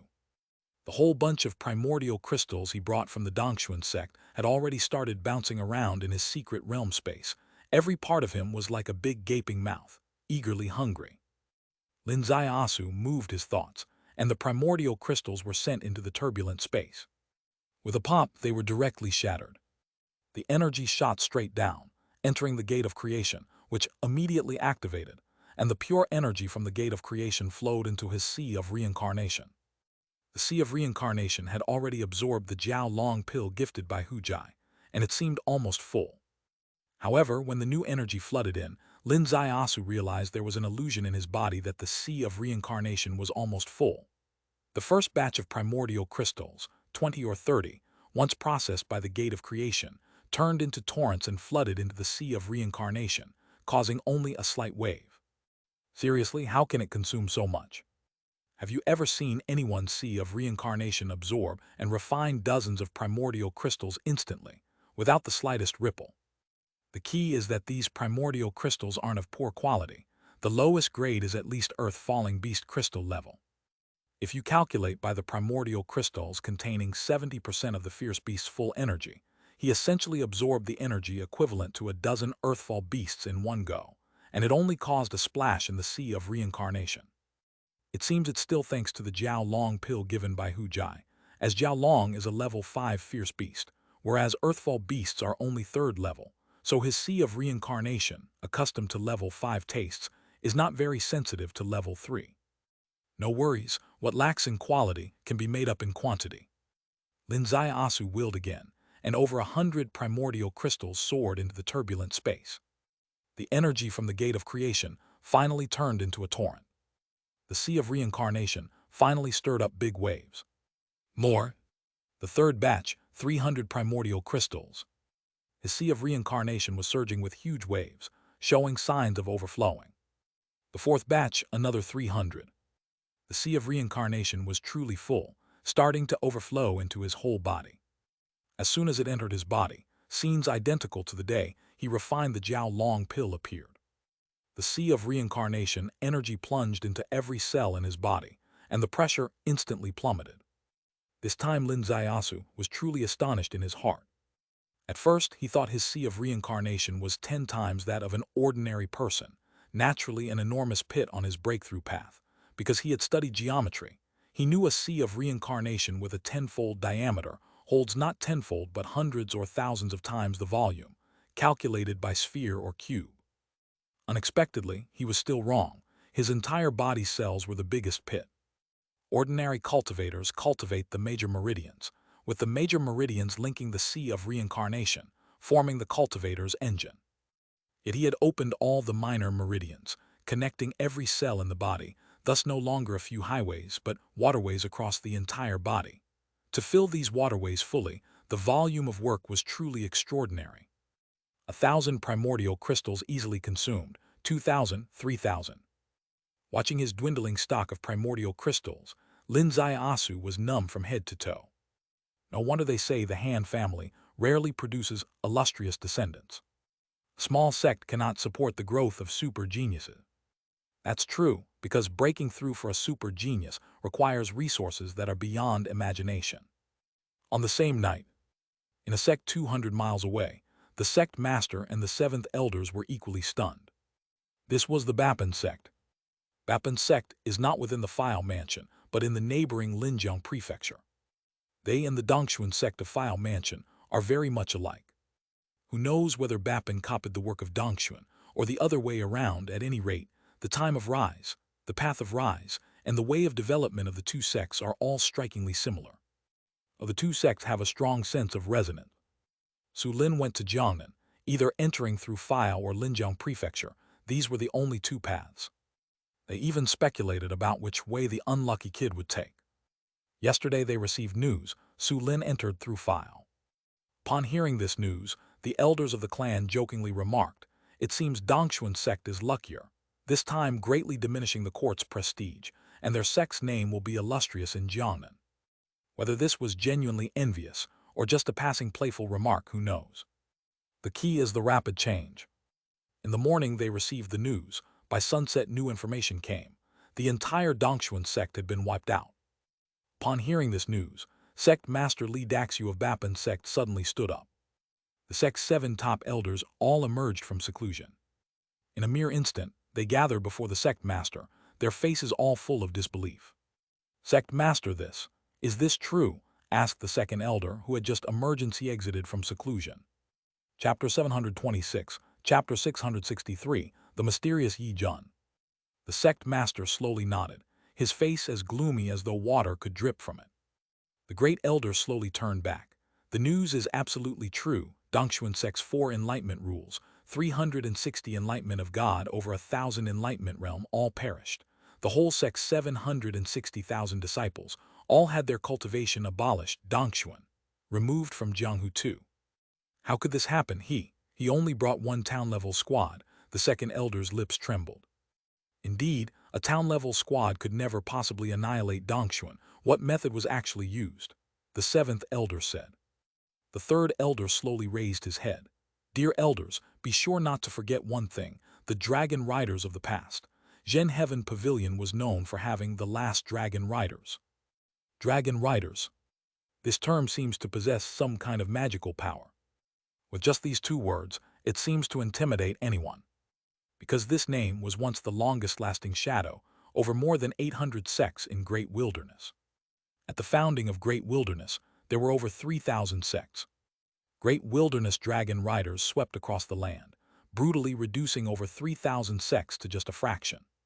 The 3,000-year time span isn't particularly long. Many have personally witnessed the unrivaled might of the dragon riders. Later, designed by the Heart Pavilion, with all major sects joining forces, the court's insiders' cooperation, successively creating events like the Nanchu Incident, Tanglong Incident, Ancestor Tomb Injustice, forcing 1 million dragon riders to the opposite side of the imperial family. 400 years ago, with the last Dragon Rider commander's death in Dragon City, the shadow of Dragon Riders over Great Wilderness truly ended. However, some say that the Great Wilderness dynasty still retained a group of Dragon Riders, kept in Gen Heaven Pavilion. Could it be that this rumor turned out to be true? Is it possible that this squad led by Linzai Asu is actually cloaked as a town-level squad from Gen Heaven Pavilion, but is indeed the Dragon Riders? Only this explanation makes sense. Only the Dragon Riders of the past have the strength to sweep Dongxuan's sect in half a day. If the Dragon Riders have truly re-emerged, then all of Jiangnan Road must tense up. Sect Master Li Daxu's eyelids twitched. Investigate immediately, the Great Elder said. Verify at once whether it is the former Dragon Riders. Su Lin is currently in File, merely 200 miles from Linjiang Prefecture. Undoubtedly his next stop is their Bapin sect. They must clearly know what power he used to destroy Dongxuan to formulate a counter-strategy. If Dragon Riders have truly re-emerged, then all previous plans must be completely overturned. Whatever Su Lin wants from Bapin sect, it must be given. Absolutely must not invite the calamity of sect destruction. Suddenly, an ethereal voice came from the sky. You all are overthinking. The Dragon Riders of the past have long been reduced to ashes. Even if they exist, they are on the side opposing the dynasty and could never again serve the dynasty. Gen Heaven Pavilion's claim to be the last Dragon Riders is nothing but a deterrent to the world. With this voice, a silhouette appeared almost like a void, appearing in Bapin sect's meeting hall. This is an old man dressed in gray, his face completely indiscernible. He suddenly appeared in the sect's crucial place, and all the elders had no idea how he came, showing that his cultivation was extraordinary, matching that of the sect master as a late-stage enlightenment ability. Sect Master Li Daxu left his seat. Mr. Yi Jun. Master Li. All the elders' hearts jumped, so he is Yi Jun. Yi Jun meaning Dark Knight Monarch. He is a mysterious figure on the Jiangnan cultivation path, formerly belonging to no sect, but is a guest among all major sects. The elders speculated he was from the Heart Pavilion, but lacked direct evidence. Mr. Yi Jun says, the force that wiped out Dongxuan sect was not the Dragon Riders. Yes, regarding the Dragon Riders I am most qualified to speak. I dare guarantee to the world, under the Great Wilderness Emperor, there are no more Dragon Riders. Li Daxu's eyes flickered. Then what kind of power annihilated Dongxuan, royal Taoists? If not Dragon Riders, then it can only be Taoists. The imperial family does have Taoists, like the head of the Hidden Dragon Guard is a Taoist. The 4 heavenly elders are Taoists. The leader of the Forbidden Palace Huo Gang is not a Taoist, but is comparable to a Taoist. However, there's a consensus among sects worldwide that domestic disputes should not involve Taoists, to actively attack sects without Taoist mastery, unless it's passive coping and legitimate self-defense. Otherwise, it would violate the harmony of heaven and the reason granted to the Taoists by the heavens. This is the tacit understanding among the Taoists of Great Wilderness. How to understand this? The nuclear principle of modern society is similar to this. The Taoists are the nuclear weapons of this world. With the sect master's question, the elders automatically imagined a person's name, Huo Gang. Huo Gang is an exceptional person. He practices divine cultivation magic. He is not a Taoist but possesses Taoist methods. A person like this perfectly avoids the tacit understanding of Taoists.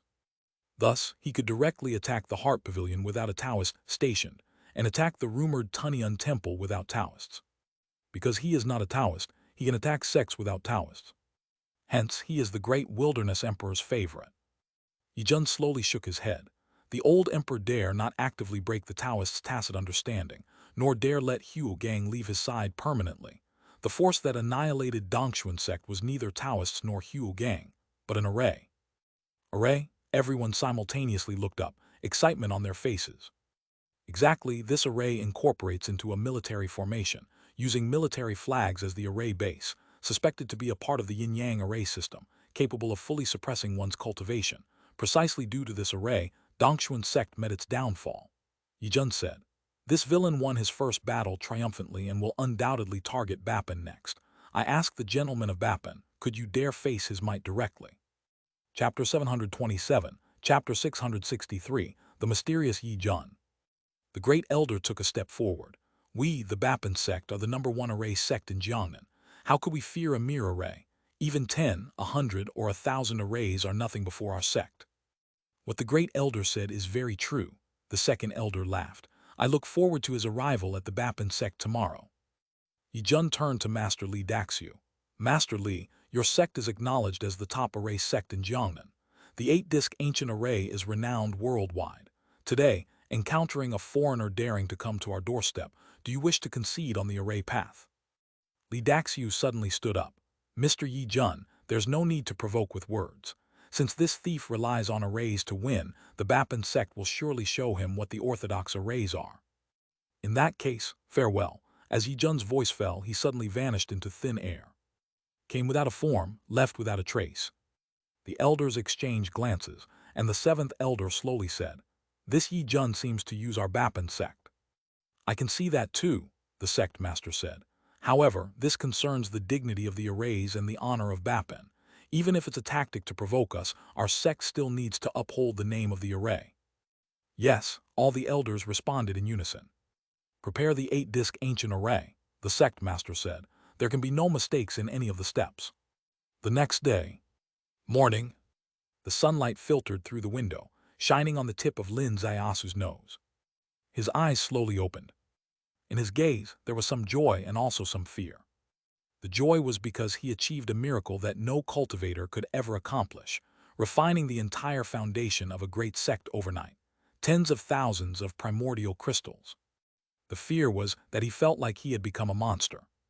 Such terrifying energy entered his body, and yet he had not even filled up. He could hardly imagine what terrifying entity he would become once he truly broke into the enlightenment realm. Not to mention, his true yuan was unimaginable.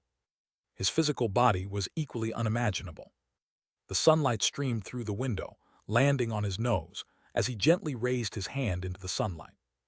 This hand seemed to have no abnormalities, even more perfect and delicate than before, yet when he gently clenched his fist, he clearly sensed the air currents swirling around it, vaguely showing signs of Huo Gang's moves. He knew very well that Huo Gang possessed the divine demon body. He walked the path of sanctifying the physical body, and his accomplishments were first in the entire great wilderness, of course, not including those unknown monsters. He may not have reached the state of holding, but he could easily crush those in that state. Surely even Xu and Kong was in the state of holding, but he was slaughtered like a chicken. Such a top-notch expert was unimaginable to anyone, and Lin Zaiasu, after being baptized by tens of thousands of primordial crystals, had his true yuan fill his entire sea of reincarnation and cells by 80%.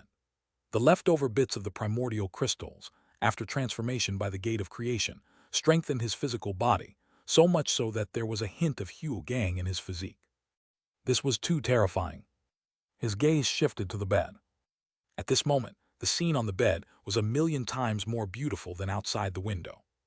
Fufu's upper body clothes were all gone, covered by a thin sheet, with two very clear high points visible on the sheet. This was her peculiarity. Other women's chests would flatten somewhat when they lay down, but hers seemed to have extraordinary elasticity. A bit defying the rules of physics, they still remained high.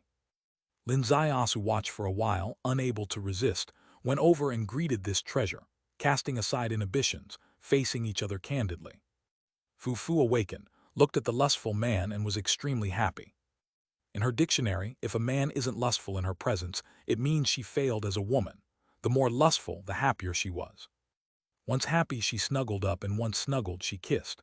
Once a kiss started, it was hard to stop, and when it couldn't be stopped, she gasped. Brother Su, touch the root of my tail. I feel the sixth has already grown, really, I'm not lying to you. Really, so fast? Lin Zaiasu skeptically verified. This verification, as usual, went astray.